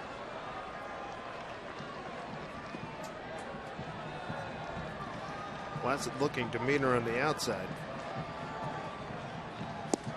Fire burning inside as he misses away for full count.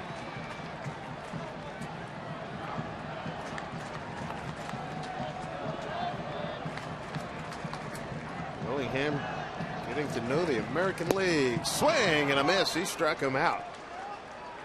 Strikeout number 5 for Vargas against 1 walk. 2 outs here in the 6th. Designated hitter, number 55, Hideki. Look at the location of this last pitch, a backdoor breaking ball. How much Willingham was going to do with that pitch if he hit it, probably just trying to get it out of there and get another opportunity.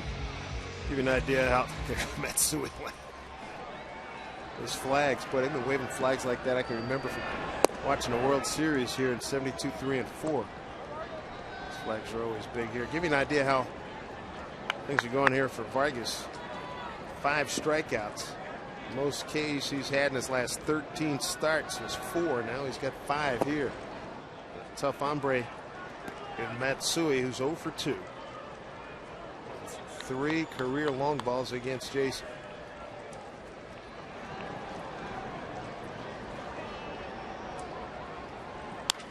The center field for Saunders. Model of efficiency again, Mr. Vargas. Nothing across in the 6th. Score tied at 1-1.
Recap, shall we, as our steal cut above the rest.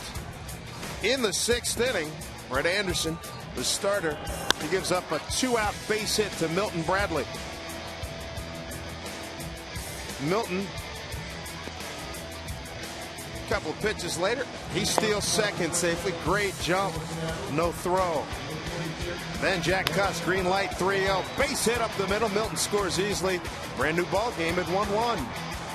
Like the operation there. So Brendan Ryan, he'll lead it off here in the 7th against the new pitcher for the Athletics, Craig Breslow, who we saw last night. And he was the losing pitcher in a 1/3 of an inning work.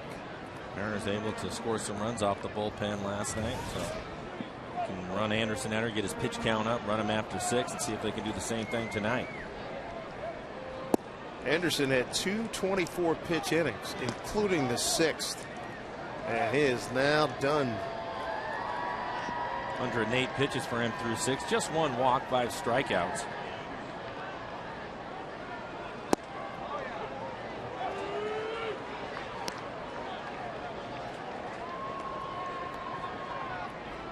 Ryan tonight reached on a fielder's choice, got into a rundown.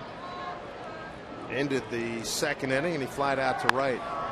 Laced down the line. It does stay fair into the corner. Ryan will get an easy double. And a fine start to the Mariners' 7th inning.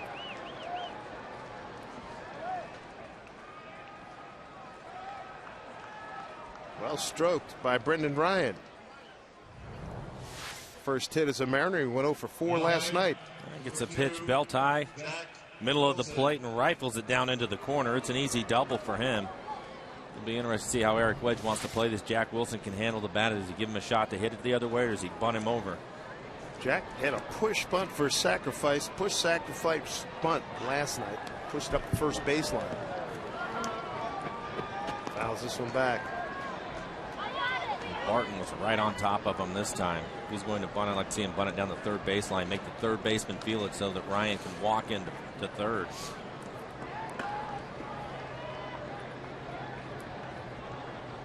It's either both up, both corners. Jack showing bunt. He's one of the things we noticed when he came here last year. He can do the butcher blow. Show bunt, draw it back, hit away.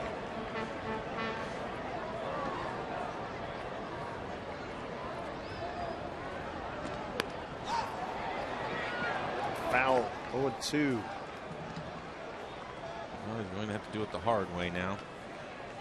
Hit the ball over to the right side. Unusual for Jack. One of the things we've seen is he's a nice bunter. He can get the ball down. He knows how to play this game, so it's unusual to see him bunt through 2 pitches.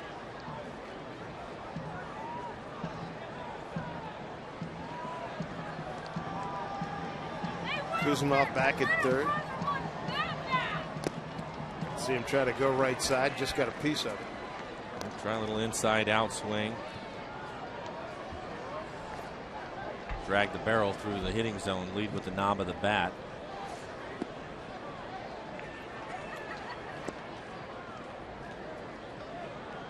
Miguel Olivo down there, bullpen guys. Well, you have Saunders and then Moore coming up after Wilson, so maybe he'll get some pinch hitting duty. Oh, of course, a right-hand hitter. 1-2 to Jack Wilson with Ryan at second, nobody out.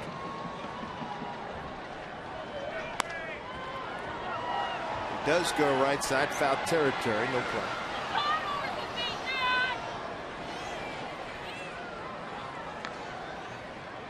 Who's the best you played with in this situation? Got to get the guy. I mean, you got to get the ball over to the right side. Best for me was Brett Butler.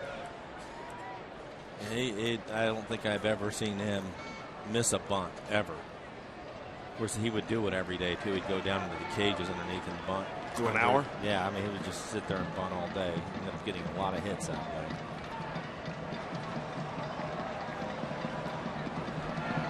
There you go. Base hit. Ryan going to get the stop sign from Jeff Datz as De Jesus got on that ball quickly. Developing situation here in the 7th for the Mariners. Runners at the corners. Well, that'll help. Can't get the bunt down. Go ahead and hit a ball hard to the right side. Ooh, pitch up and away. Really missed his spot badly, and Jack takes advantage of it, hitting it through the hole. De Jesus playing shallow in right field.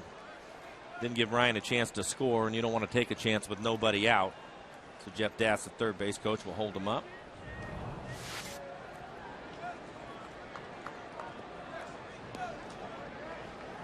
Just the kind of start you want for the Mariners here as Ron Romanek, the pitching coach, comes out. Well, you might be familiar with that name. Went to Newport High School in Bellevue. Ron Romanek, the pitching coach. He's actually a minor league pitching coach for the Mariners for a while, and here he is in the big leagues this year with the A's. Good to see him. Saw Grant Balfour, late of the Tampa Bay Rays, warming up quickly. Big Australian. Golden opportunity for Michael Saunders. He's 0 for 2, a strikeout, looking at a ground out to second. Brendan Ryan better be on his toes because Saunders is not unlike him to drop a bunt.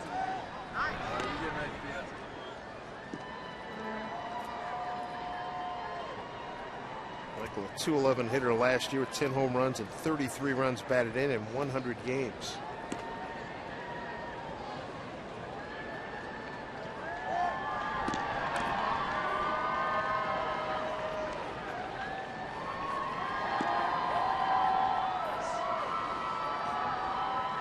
Casual throws over to first. I think they're trying to see if Saunders, the hitter, would tip anything to show bunt. He didn't. Working him inside again.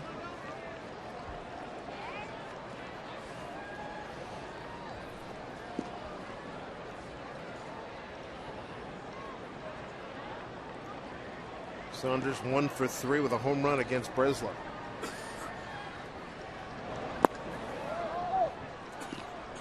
Michaels ahead 2-0.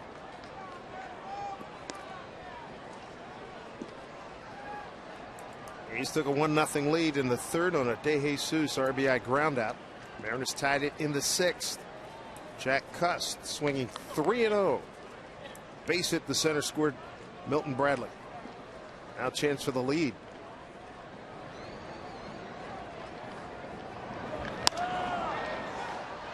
Center field, Crisp coming in. Ryan tags. Crisp catch. The throw is not in time. And the Mariners have a 2-1 lead on the sacrifice fly by Michael Saunders, and taking second on the play is Jack Wilson. Saunders got the job done in a 2-0 count.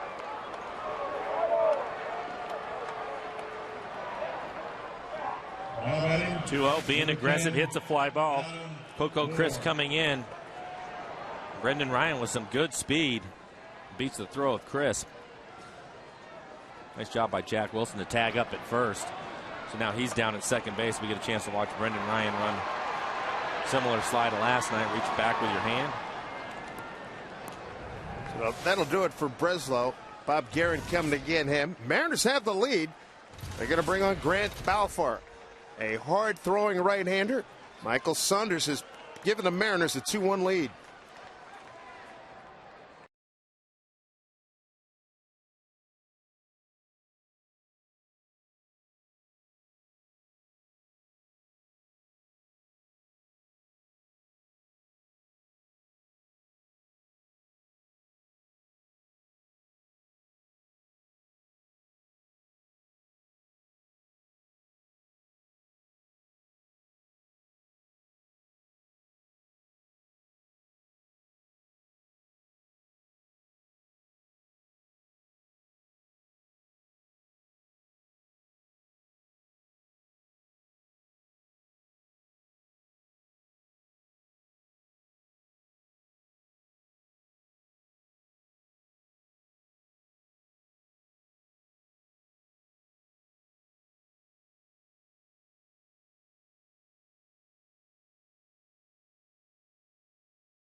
Oakland 2-1 Mariners on the Michael Saunders sacrifice fly here in the seventh. Hey, you can follow the Mariners with MLB.com at Bat 11. It's a great app for your iPhone, iPad, Android, or BlackBerry. You get live audio, pitch-by-pitch tracking, video highlights, and more. Text at BAT to 31826, 31826, or visit Mariners.com for details. Dave Sims, Mike Blowers, the Root Sports crew here in Oakland, opening up the 2011 season. And a new pitcher for the Oakland Athletics, Grant Balfour, 33-year-old right-hander from Sydney, Australia, now living in Clearwater, Florida. Came over from the Rays, been there since 08, make that 07. Came up with the Minnesota organization. It's been a cup of coffee with Milwaukee. Nice numbers for him. 2.28 ERA, 55 and a third, 56 strikeouts. Good friend of Ryan Roland Smith, the former Mariners. Felix Hernandez enjoying a real good laugh here. He's beneficiary of some late runs last night.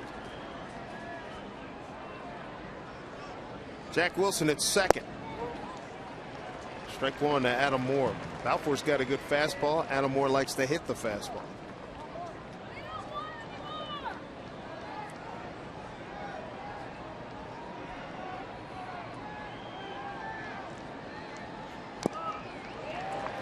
Missed on the breaking ball, 0-2. Adam struck out on 2-2 pitches in his first two times up. Leadoff double by Ryan down the left field line. Wilson singled him to third. Sacrifice fly Saunders Mariners lead.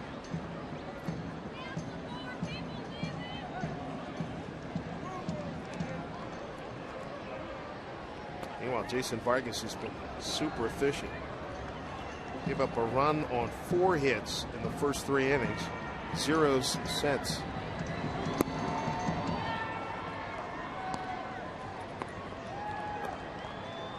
Balfour has been a closer and a setup man. Look at him. All 3 of those pitches away. Typically, guys that pitch late in the games will try to pitch away. He's going to go back away again. Got a piece of it. Just flailing at it, but it moves Jack Wilson to third base with 2 outs.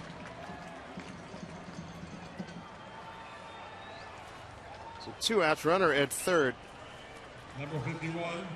And a chance for Ichiro to pick up a run, and with a base hit, he'll become the Mariners franchise record holder for career hits, sitting tied with Edgar Martinez at 2247.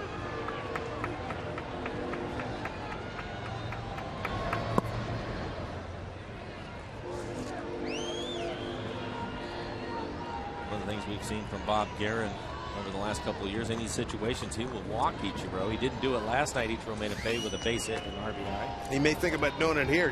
Ichiro's 4 for 4 with a homer against Balfour.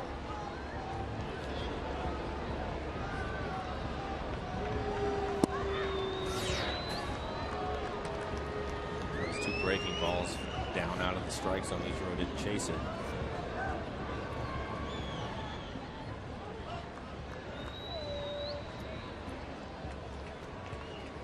Add-on run out there for Ichiro. Boy, pulled the string beautiful.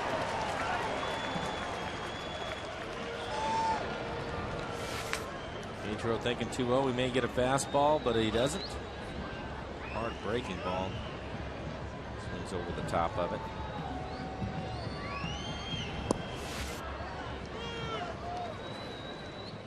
So 3-1.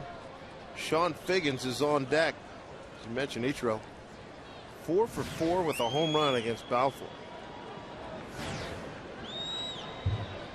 Mariners all-time franchise hit list, Ken Griffey Jr. His daughter was on TV today. They won a basketball tournament. A great point guard, 9th grade, playing with all the older kids. Buhner and Alvin Davis.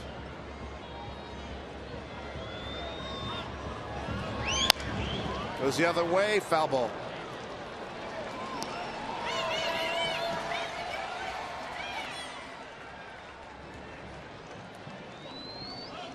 Ichiro with an infield hit in the 3rd inning. That's the one that tied Edgar.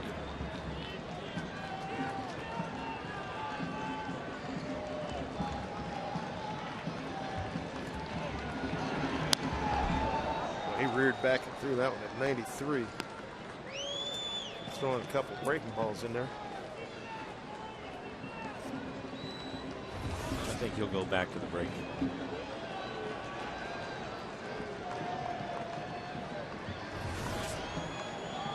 If Ichiro's on it, Jack Wilson at third. 3-2 pitch from Balfour. Breaking ball indeed. Coco Crisp will put it in his pocket. Mariners do take the lead though. Michael Saunders capping the inning with a sacrifice fly after Ryan doubled and Wilson singled. It's 2-1 Mariners.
Thank you, Angie. Jason Vargas looking to continue the role he's been on here. Mentioned he gave up a run on 4 hits through the first 3 innings. Since then, no runs, no hits. 1 base runner. It was a walk to Coco Crisp with 2 outs in the 5th. He faces Kurt Suzuki, Mark Ellis, and Kevin Kuzminoff, 6, 7, and 8.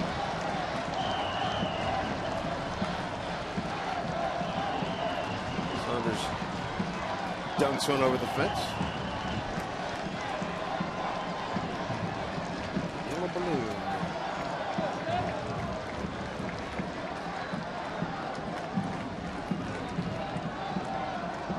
Suzuki struck out looking and lined out to left.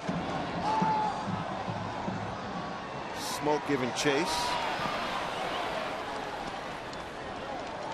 Vargas just 82 pitches. Been very efficient.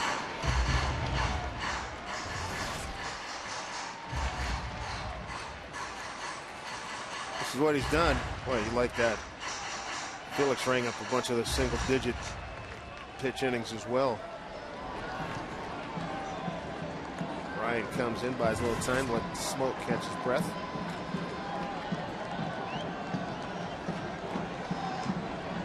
Oh, 2 to the Athletics catcher.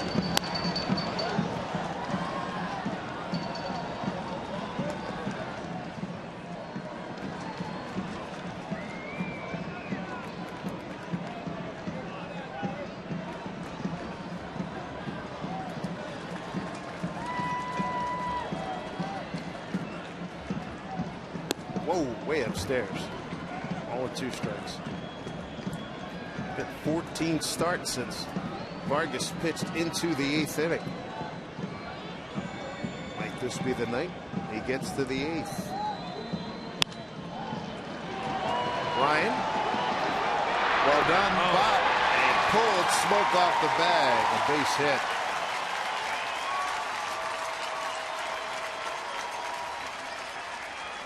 Saw Ryan make a couple of those plays last year with the Cardinals when we were in St. Louis. Nice play.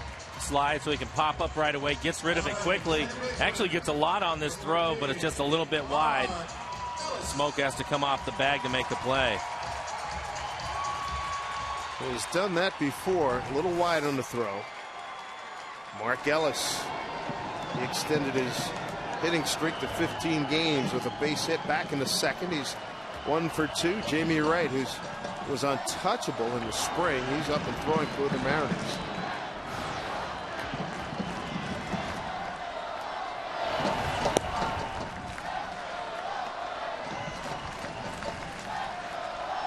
There's a couple of double plays last night. They could use one here.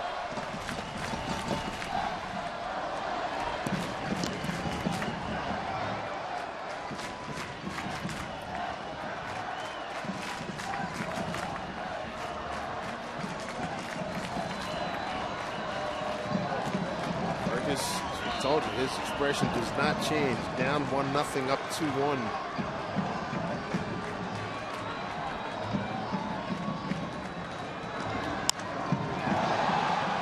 Saunders giving ground. He's there for the catch.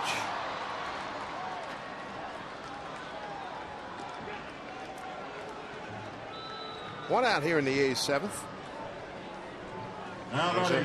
Kevin Kuzminoff is 0 for 2 tonight, 0 for 3 last night.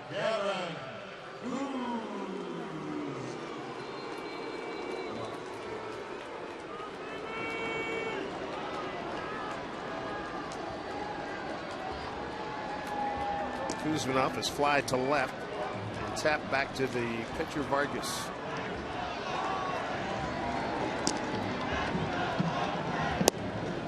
Strike 1. He's done a nice job of that today, throwing first pitch strikes, getting ahead of hitters. 19 of 26. That'll work.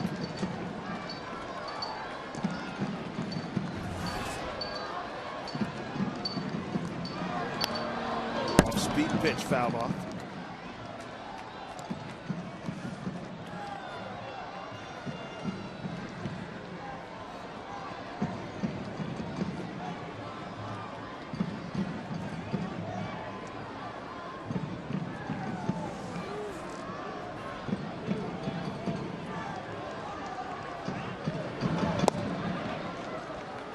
It's pitch 1 and 2. Last time Vargas pitched his way to victory. You have to go back to August 14th last season at Cleveland. He went 7 innings in a 9-5 and a 9-3 win. Strike 3 called as Kuzminov is dismissed. Strikeout number 6 for Jason Vargas. So we're going to get a pinch hitter for Pennington. Look at this last pitch. Change up. He thought it was down, but he ends up getting the call. 4 of the 6 strikeouts have been looking. I think it'll be Connor Jackson pinch hitting for Pennington. Your attention, please. Ladies and gentlemen, for the Athletics. Batting for Pennington, number 28, Connor Jackson. This guy was a bright light in the Arizona ball club for a few years. Moved around.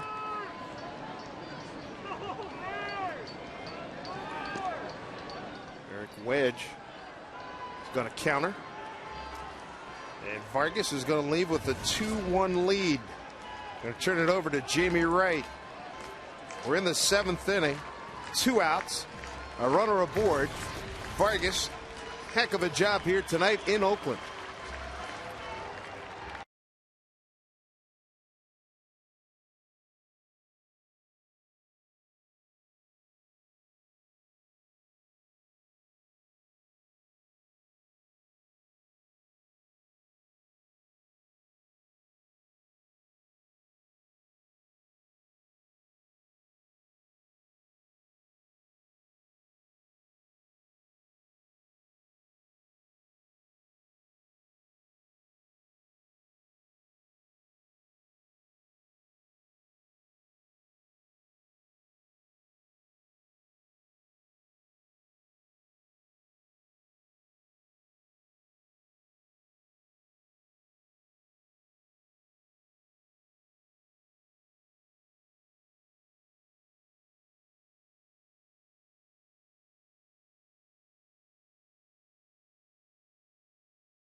From Felix Hernandez, and his Felix with his mohawk look, his fee-hawk.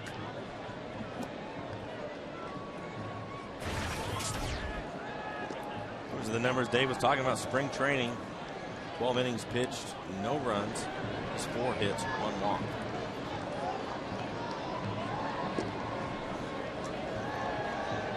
Set him after Connor Jackson. And he starts him off with a strike. So Chris Ray in position now to. It's the 8th inning.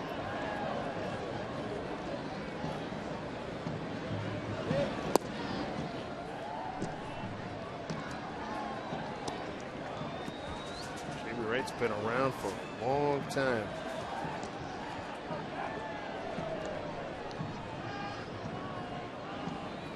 Connor Jackson's 2 for 5 against him. That misses.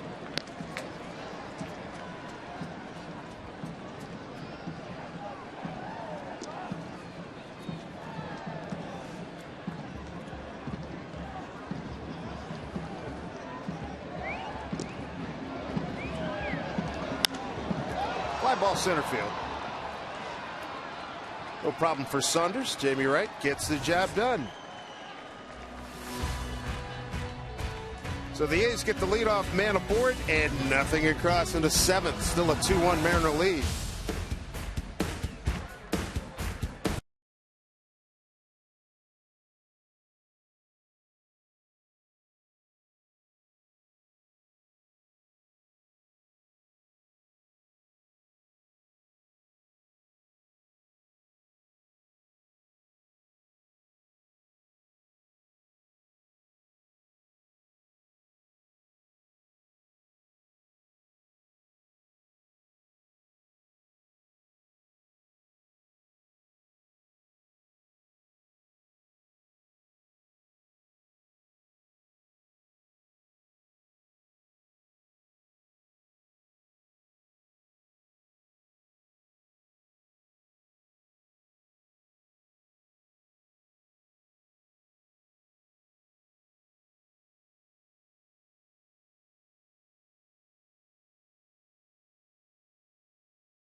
Take a look at our Coors Light freeze cam. Jason Vargas. Mike, strong night.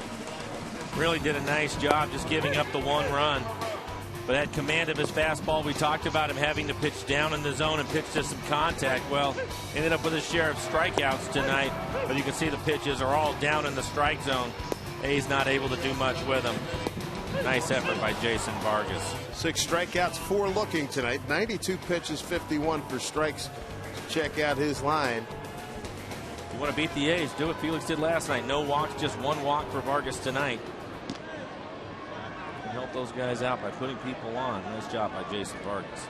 2-3-4 here in the 8th inning for the Mariners against Grant Balfour, who continues, and Figgins bounces one to Bart for a quick out. Balfour came on to get the last 2 outs of the 7th inning.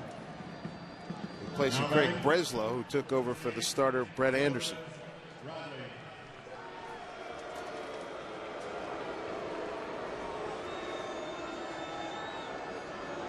Here's Milton Bradley, got his first base hit of the season last time up in the 6th, stole a base and scored the lead run. Make that the tying run, beg your pardon. New shortstop Andy LaRoche. Brother of Adam, son of Dave.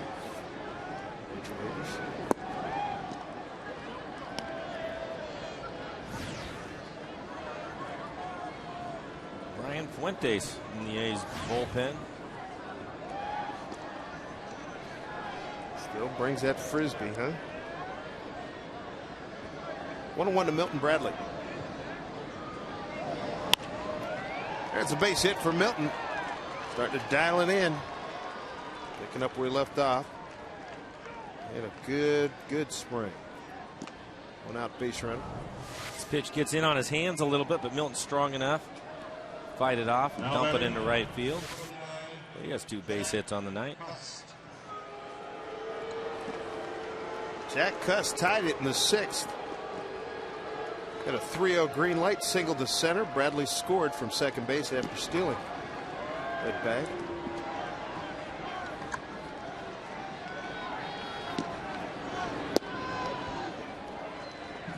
Strike 1.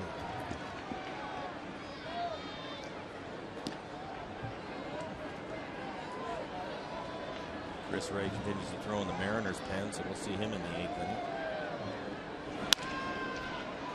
0-2 now to Jack.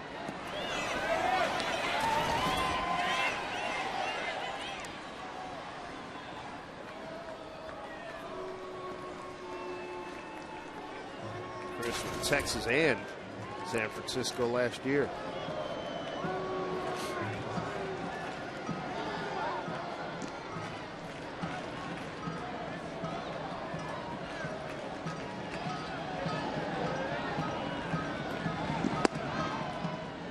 Two to Cust.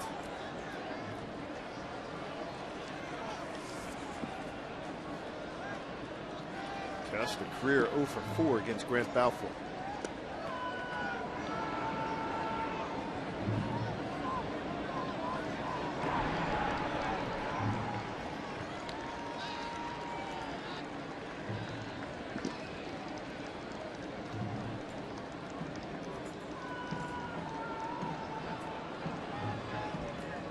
Cust straight away and deep. 2 balls, 2 strikes.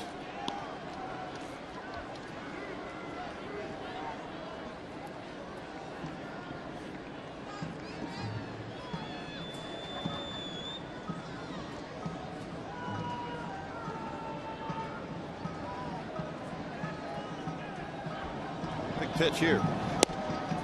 Off the plate, full count. That a lot with Jack Cuss at the plate. Huh? Full count. Justin Smoke waiting on deck. Remember, Earl Weaver used to call Don Stanhouse full pack because it would make Earl crazy and smoke a pack of cigarettes. Up the middle, had him played perfectly. Can't get the double play. And he got third cover. That was almost a situation like Johnny Damon took advantage of against the Phillies in the World Series a couple of years ago when nobody was covering third, and Kuzminoff alertly ran towards third base before Milton could get a chance to get over there. Take a look at it. This will actually be a 6-3. That's the shortstop, LaRoche, on the other side.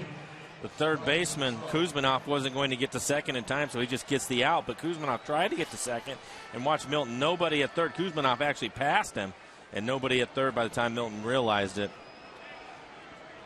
Yeah, after the fact. But he's in scoring position now. They'll put Smoke on.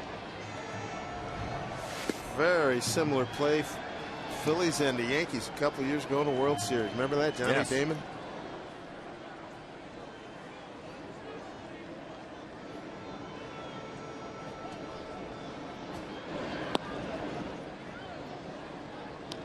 Gonna put it in the hands of Brendan Ryan.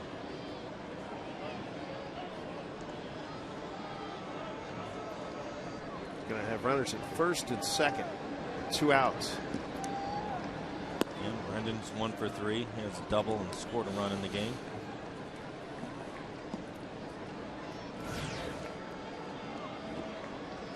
I sure hope Ryan can regain that form from 2 years ago when he hit .293 with the Cardinals.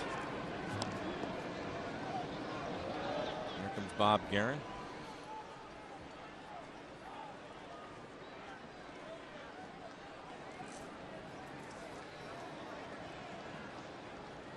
Maybe go over the scouting report for Brendan Ryan. You bet, because Balfour's never faced Ryan.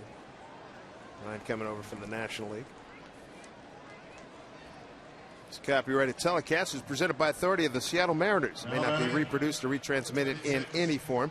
And the accounts and descriptions of this game may not be disseminated without the express written consent of the Seattle Mariners.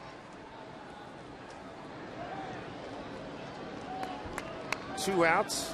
Opportunity for some more tallies here by the Mariners with Bradley at second, Smoke at first.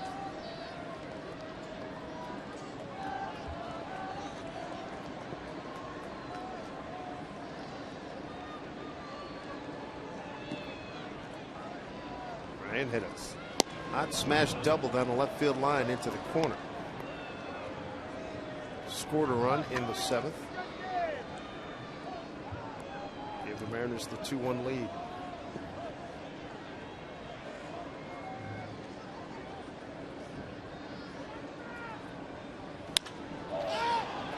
Straightaway center, not deep. Coco Crisp records the final out. Mariners turned away, top of the 8th. They hold a 2-1 lead.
Always some great scenics here in the San Francisco Bay Area as we look at the Bay Bridge.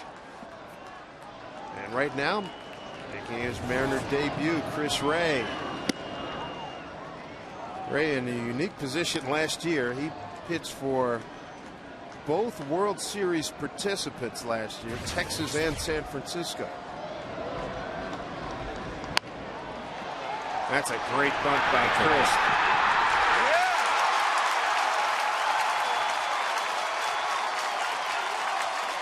Chris, 32 out of 35 stolen bases a year ago. He's aboard. He represents a tying run. There's nothing that Justin Smoak can do it. If Chris Ray can't get there in time, you're not going to be able to catch the fleet-footed Coco Crisp. Nice try. You can see he's clearly by him. Creates all kinds of problems having him on first base. He can steal it. Barton can handle the bat. Right now, Chris Ray, your 8th inning situational reliever for the Mariners. As you know, he's got plenty of closing experience. 06 and 07 combined for 49 saves with the Orioles.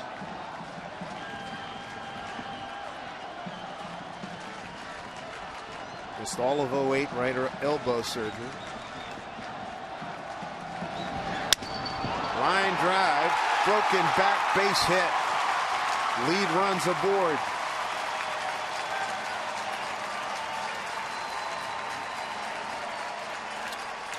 Well, Chris Ray makes kindling out of Barton's bat, but unfortunately this soft line drive finds some outfield grass, so the A's have some action. And we'll see how Bob Guerin wants to play this. DeJesus, their number 3 hitter. He's also been a leadoff hitter as Brandon Lee comes out of the bullpen.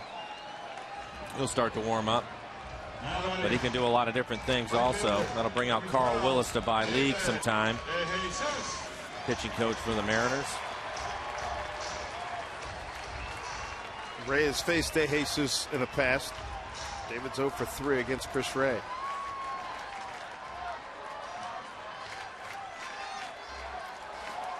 So hot water already for Chris Ray in his Mariner debut. A bunt and a base hit.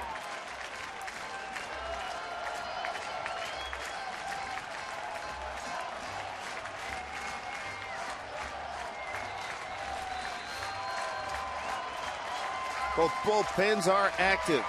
We saw Brandon Lee warming up for the Mariners. Brian Fuentes back in action for the A's. DeJesus 0 for 3 tonight. Drove in the Athletics run with an RBI ground out in the 3rd.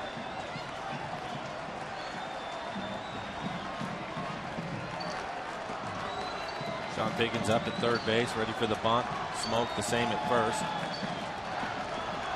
Brendan Ryan, the shortstop, trying to keep Chris close to second.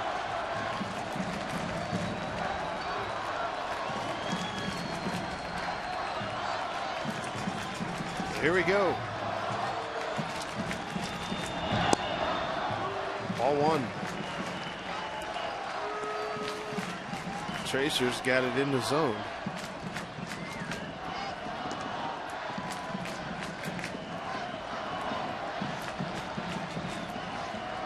Prior to these 2 base hits here in the 8th, the A's had just had a single and a walk in the previous 4 innings.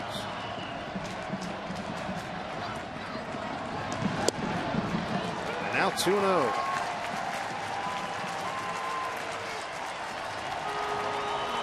Well, that takes the bunt out of the equation. Mike Gallego, third base coach for the A's, putting the signs on. Adam Moore going to go out to the mound and talk to Chris Ray.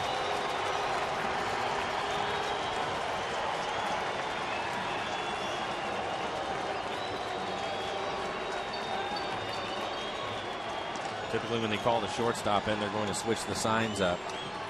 Maybe Adam felt like Coco Crisp getting a good look in there, picking up some signs, so they'll switch them up.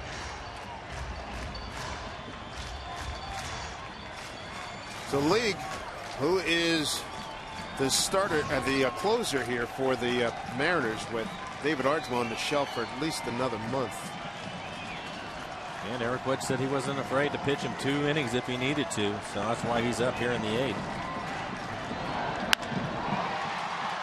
Jack Wilson there. Can't get the double up.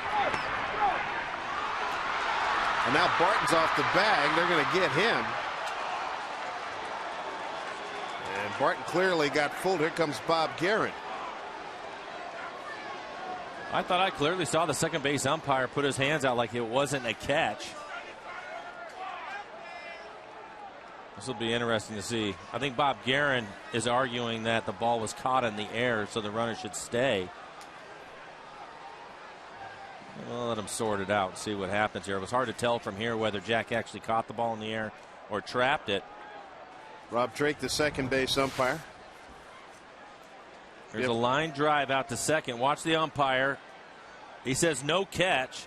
Crisp is fine right there.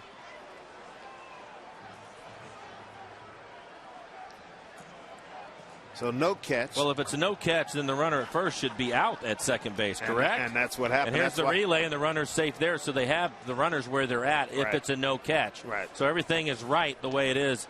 Barton was already out at second base.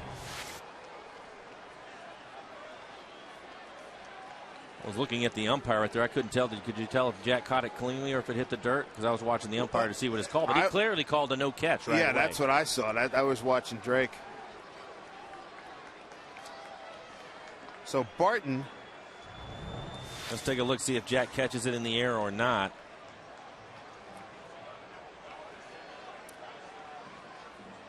That's close, but he's got, look, but he he's calls right it right there. away. He's right on top of it. He makes right a call right away. So then Barton, now I got an entire umpiring crew out there. Dreckman, Emmel, Drake, and Darling. We'll sort it out here. We'll find out in a second. Yeah, hit first and second. Clearly, De Jesus was by the bag also. When they when Ryan threw the ball to first base, it looked like De Jesus was clearly by the bag, and it looks like that's the way they're going to keep it. Barton was he was in no man's land. So one out. You know what was good about that? And we can't tell. We couldn't tell in the replay even if he caught it in the air or not. But the umpire made a call right away, which is for the base runners the key. That's why Coco Crisp went back into second base as soon as he saw the no catch sign. But it's interesting because it was no catch. He was eligible to take off. Right, no catch. I mean, and he probably should have been on the move, right? That's what. And then Barton wound up getting hung up. Or maybe it was. Maybe you're right. Maybe he didn't see the umpire and he wasn't sure, and maybe he thought it was a catch, and that's why he went diving. A good point. All right, so they're giving the rule. Let's see, fielder's choice. That'll get. Because clearly Barton didn't see the umpire because he didn't go anywhere until well after the fact. Sure. This is Willingham with one out. Runners go. They take off. No throw to third. Well, I can tell you this, Dave. The greatest base stealer in this game used to play for the Oakland Athletics, and Ricky Henderson, and he used to talk about that all the time. An element of surprise. Something happens on the field, he'd like to go on the next pitch, and that's exactly what Coco Crisp did. Everybody's trying to sort all this stuff out. He takes off right away. So runners at the corners, tying run at third, lead run at first, one out. Mariners sorely need a double play. 1-0 to Willingham. 0 for 3. He struck out his last two appearances. Base hit right field ties the game. De Jesus will hold it second. They bounce it through the vacancy. Brand new game again at 2-2. Second A's RBI for Willingham. Make that the 30 at a 2-run homer last night.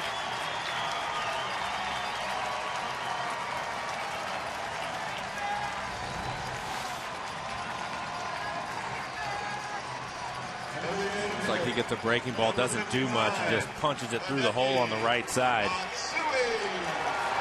So now you bring on Matsui.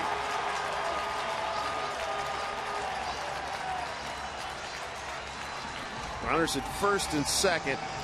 A run in, one out.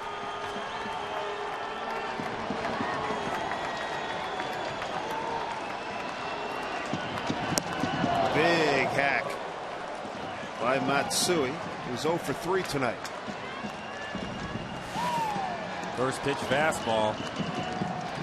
Matsui knows I think he had the driver out that time there. Yep.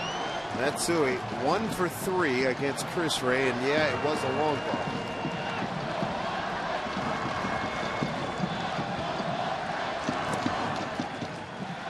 One and one.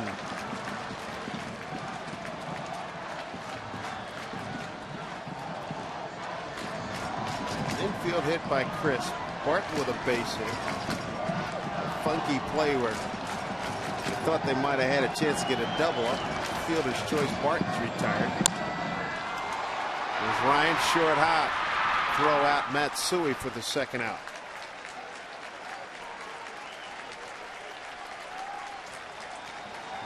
Runners move up. Our Home Depot doing more on defense. The key to it is Brendan Ryan aggressive right away. As soon as he sees a hit, he comes and gets it. It's a nice play. It's a tough hop. Nice play.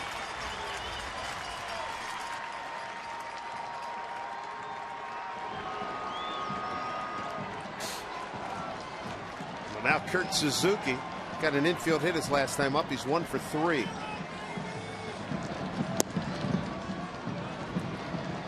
Strike one to Kurt. 6th hitter in the inning for the A's.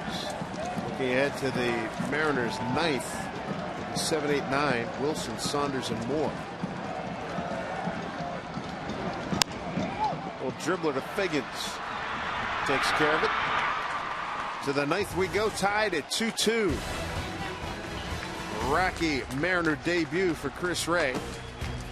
As the A's will bring in Brian Fuentes.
As we begin the 9th inning, very memorable opening night. It's set for this Friday. The Mariners host the Indians. First 20,000 fans receive a Mariners green rally towel, courtesy of Pepsi Max. Pre-game festivities start at 6:30. They include red carpet player intros, fireworks, and of course the tribute to Dave Niehaus. Tickets still available for opening night. Get them at mariners.com. You have to wear your white shoes to make that tribute complete. Brian Fuentes faces 7, 8, 9 here in the Mariner order. Mac Wilson will lead it off. That 2 for 5 career against Fuentes. Here's what he did last year.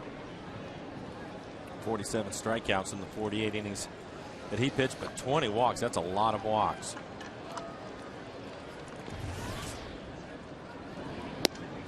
Fuentes Mid part of last year, went from the Angels to the Twins as the Twins made a run to the Central Division Championship.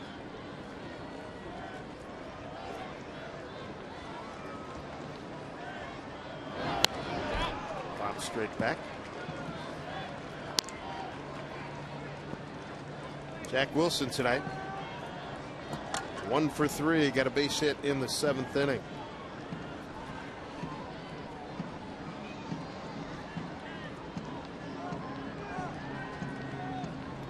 Fuentes went over to Minnesota, late August trade. Became a setup man there for the Twins. Certainly has got a unique delivery. Actually started off being a left-handed specialist out of the pen. The Rockies, I believe. A little bit with the Mariners and went over to the Rockies to do that, and then they made him a closer. Nice run. 30 saves for the Rockies in 08. 48 for the Angels in 09. 23 last year.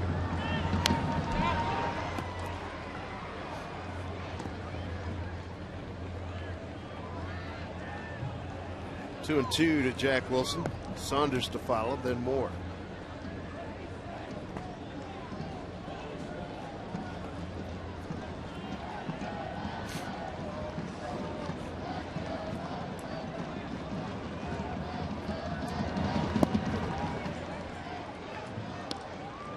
How difficult is it to pick up the ball at the release point?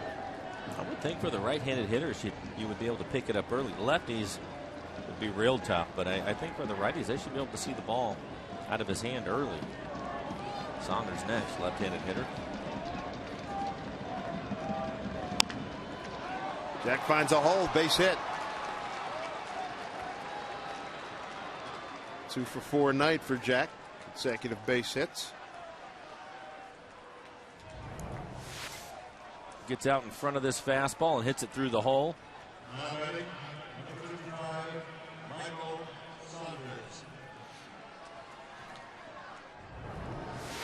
I think you have two options: bunt him over or hit and run. Do something to get the game moving, right? Absolutely. Kuzminoff up on the grass at third, expecting a bunt.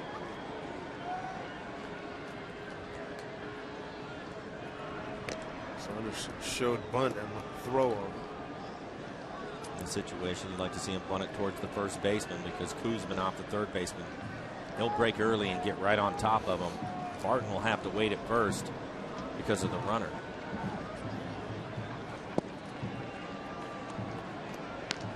Ball 1 to Saunders.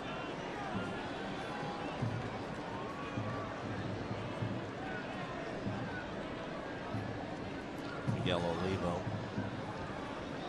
Probably pinch hit for Adam Moore, who's on deck. Tough one for Jason Vargas, pitching well at the ball game. Saunders gets the job done. Nicely done. Sacrifice 3-4.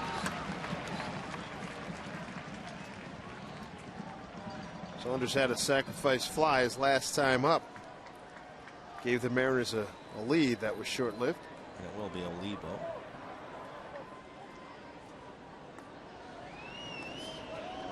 The league will get back up and heat up for the bottom of the 9th.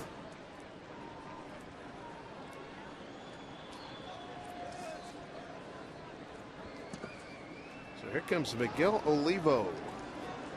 Started last night's contest. Picked up a couple of hits, scored a run, knocked in a run. 2 for 5. Run scored an RBI last night for Miguel.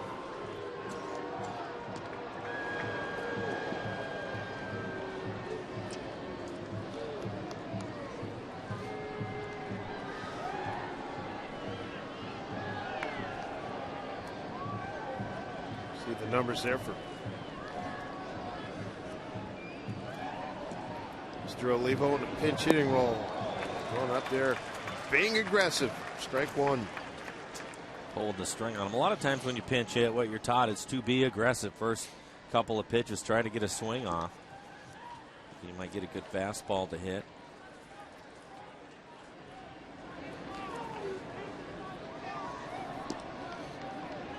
Oh, 1. I don't imagine Fuentes with that delivery has a good pickoff move, as we saw with Ziegler last night in Submariner.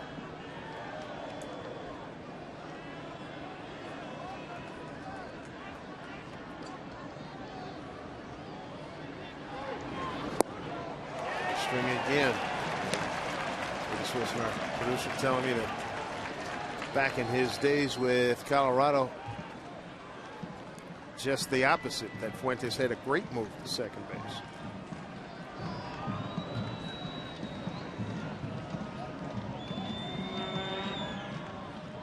Olivo trying to pick up this run. He's behind 0-2. To center field. Chris will not be able to get it. Jack Wilson's going to be held. Wanted to make sure it didn't get caught. So Olivo comes through with a base hit. Well, Jack started to run when he hit it, but the ball stayed in the air for a while, and we know that Chris covers a lot of ground. That's a mistake you don't want to make. Take a look at it. Line drive out towards center, and here comes Coco Crisp. Now batting, 51. Watch Jack. Takes off, and then he's up. Remembers who's out there. By then it's too late. But you have Ichiro coming up to the plate, just one out.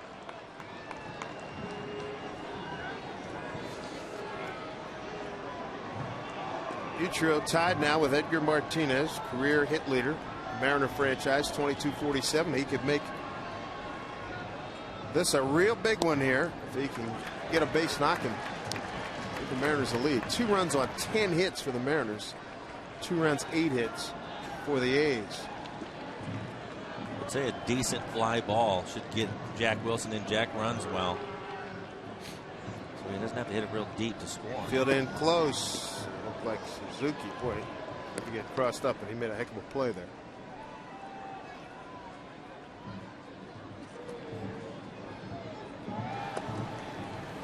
Josh Lukey, obtained from Texas. Brandon Lee at the ready.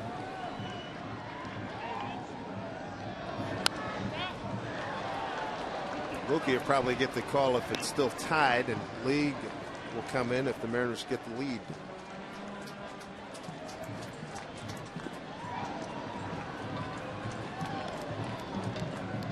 Jack Wilson got it started with a base hit to left.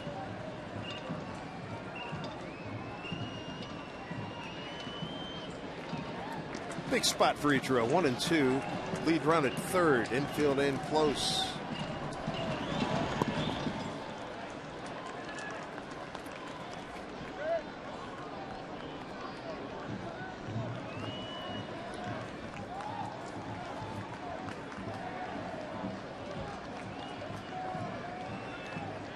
Tight action here with lead run 90 feet away. The 2-2 to Ichiro.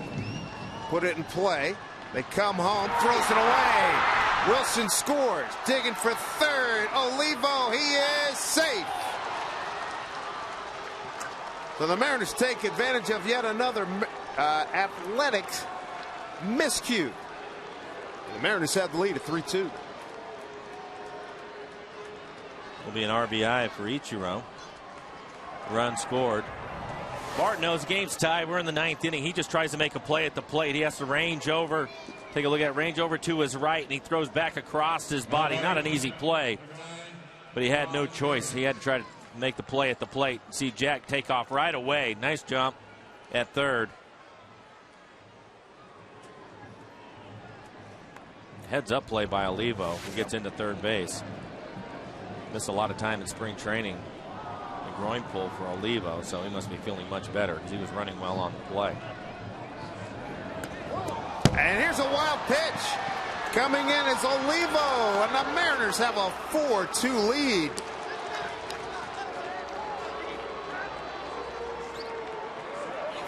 Base hit, E3. So Ichiro with a base hit. He's now the franchise leader and an RBI. And now Ichiro in scoring position after that wild pitch.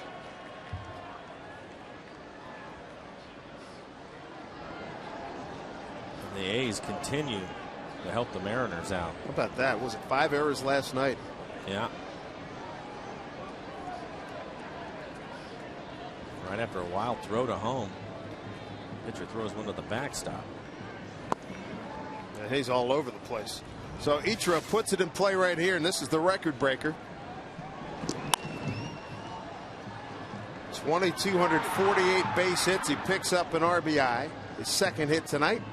And he's the Mariner franchise leader in base hits. It's clearly a base hit because there was nobody at first. Ichiro takes off for third. Throw down, not in time.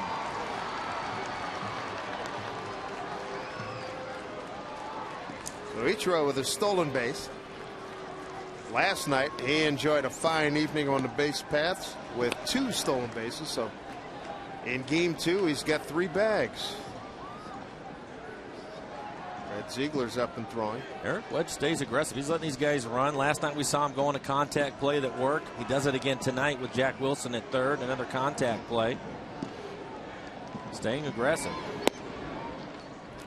Figgins wants to get a piece of this and get it through the infield for another run here. Lukey is sat down, and the bullpen belongs to Brandon League now. Well, with the speed of both these guys, with Figgins and Ichiro, I imagine it'll be another contact play. If he puts it in play, I wouldn't be surprised to see Ichiro take off. Now wait for it to get out. Pop up over the dugout. That'll play.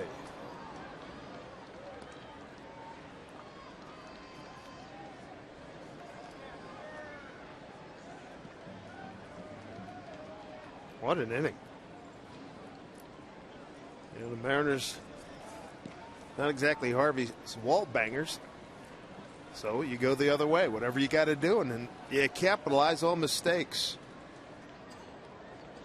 Well, I think so far both teams talking about their pitching and defense being their strengths. For the Mariners, defense has held up much better than the A's here in the first 2 games. Figgins drives one to the gap. Ichiro will score easily on this one as Crisp makes the catch.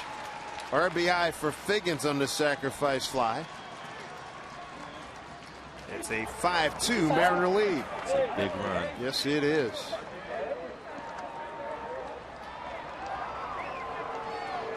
So sacrifice fly there. You had a sacrifice bunt by Saunders in this inning. A wild pitch. The Mariners now have a 3-run cushion.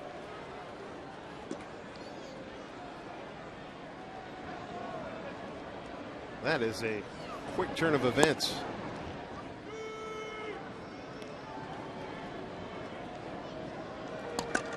Infield hit gets a run.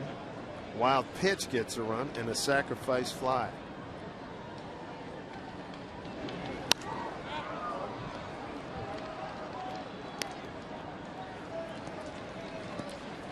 That's why the phrase, boys, you never know, is so applicable to the great game of baseball.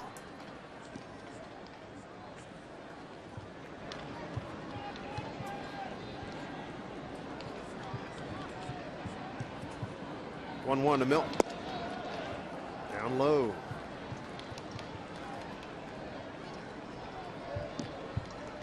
Fuentes so far 26 pitches in the inning, 11 balls, 15 strikes. Chris Ray's taken off the hook.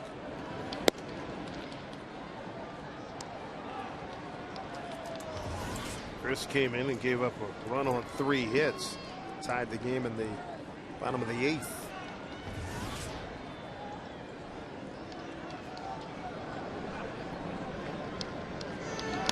Ooh, what ate up Suzuki. Thank goodness for quality mask.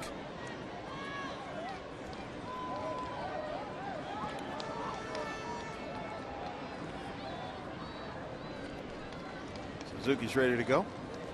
Full count to Milton Bradley. 2 outs, nobody on. 3 runs in. Fly ball to left. Willingham. He's there.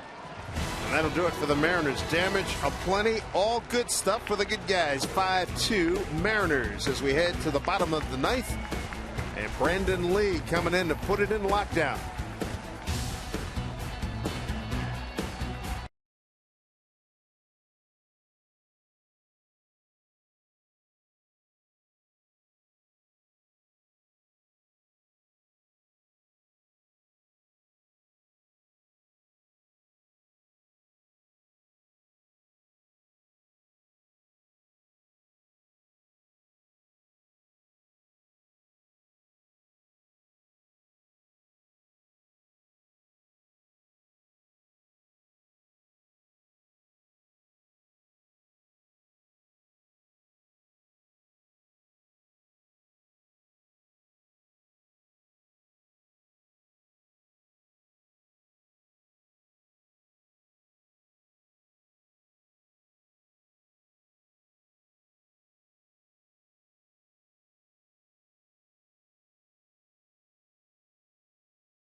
today's order here in the ninth. Ellis, Kuzminov, and LaRoche. Chris Ray taking off the hook. He pitched 1 inning, 3 hits and a run, and now League. Brandon's numbers from last year: 3.42 ERA. Opponent's average against is 2.29. Save opportunity for League as the Mariner closer until David Ardsma gets back.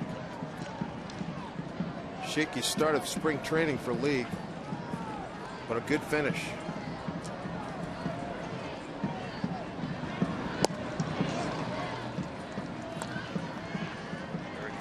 Just a matter of him getting the field back and working his way through to get back to where he wants to be. Well, it's a good situation for him. It's a safe situation, but it is a 3-run lead. His first outing of the year. 2-2. Sean Figgins down at third. Smoke. His Mariners trying to go 2-0 here in the 2011 season. Mariners over the last 4 innings offensively, 5 runs on 8 hits after no runs and 3 hits in the first 5 innings. To left field. Saunders on his horse. He's there, 1 out.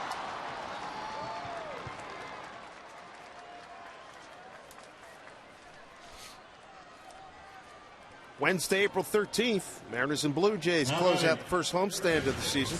First 20,000 fans receive a calendar. It features Ichiro, Felix Goody, and some of your other favorite Mariners.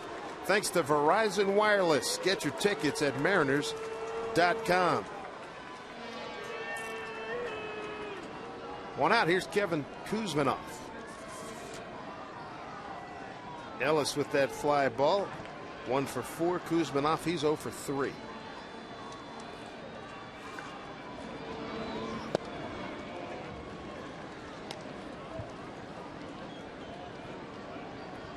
League with a good fastball. Splitter can be devastating. Got a good sinker.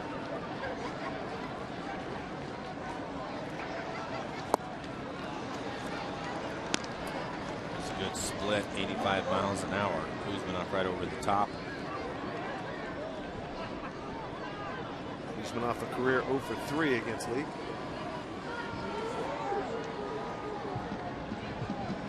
League's got him 0-2. Dribbler to Jack Wilson. 2 outs. And we've got a pinch hitter. Sweeney will hit for LaRoche. Came in the game late. Your attention, please. Ladies and gentlemen, for the Athletics, batting for Andy LaRoche, number 15, Ryan Sweeney is pretty much regulated. Been put on the bench with the acquisition of David DeJesus. Came in last night. 2 outs. Mariners trying to go 2-0. Exactly what Eric Wedge wanted to see from Brandon League. Throwing strikes, 9 pitches, 7 of them for strikes.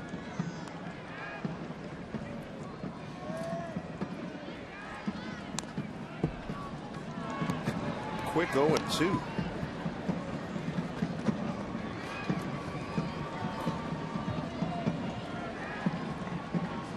Five runs on 11 hits, no errors for the Mariners. 2 runs, 8 hits, and an error for Oakland.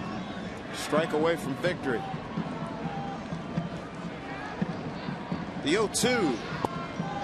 This is outside. Miguel Oliva doing catching right now. A big base hit, a pinch hit in the 9th inning.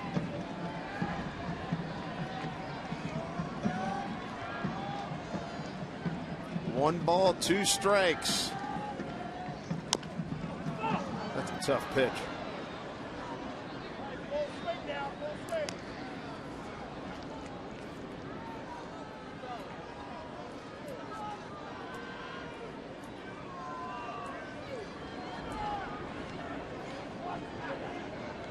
League is the 4th Mariner pitcher this evening. Vargas a strong 6 2/3, right? Quick third of an inning. Chris Ray got into some trouble, but the offense bailed him out. 1-2 with 2 outs to Sweeney. Pounded down to Figgins. This will do it. Throws across the smoke, and the Mariners are 2-0 in 2011. Brandon Lee gets his first save. Mariners win it 5-2. They come up with 3 big runs on 3 big hits in the 9th inning to get it done. And the formula for the Mariners, really good starting pitching. We've seen that for 2 nights. Got a chance to see the bullpen. They did their job. Great defense by the Mariners 2 days in a row. Just kind of hanging around, waiting for the Athletics to hurt themselves. And the Mariners certainly took advantage of it again tonight. 2 hours and 58 minutes for this ball game here in Oakland. And Ichiro, he wound up turning in a solid performance tonight as he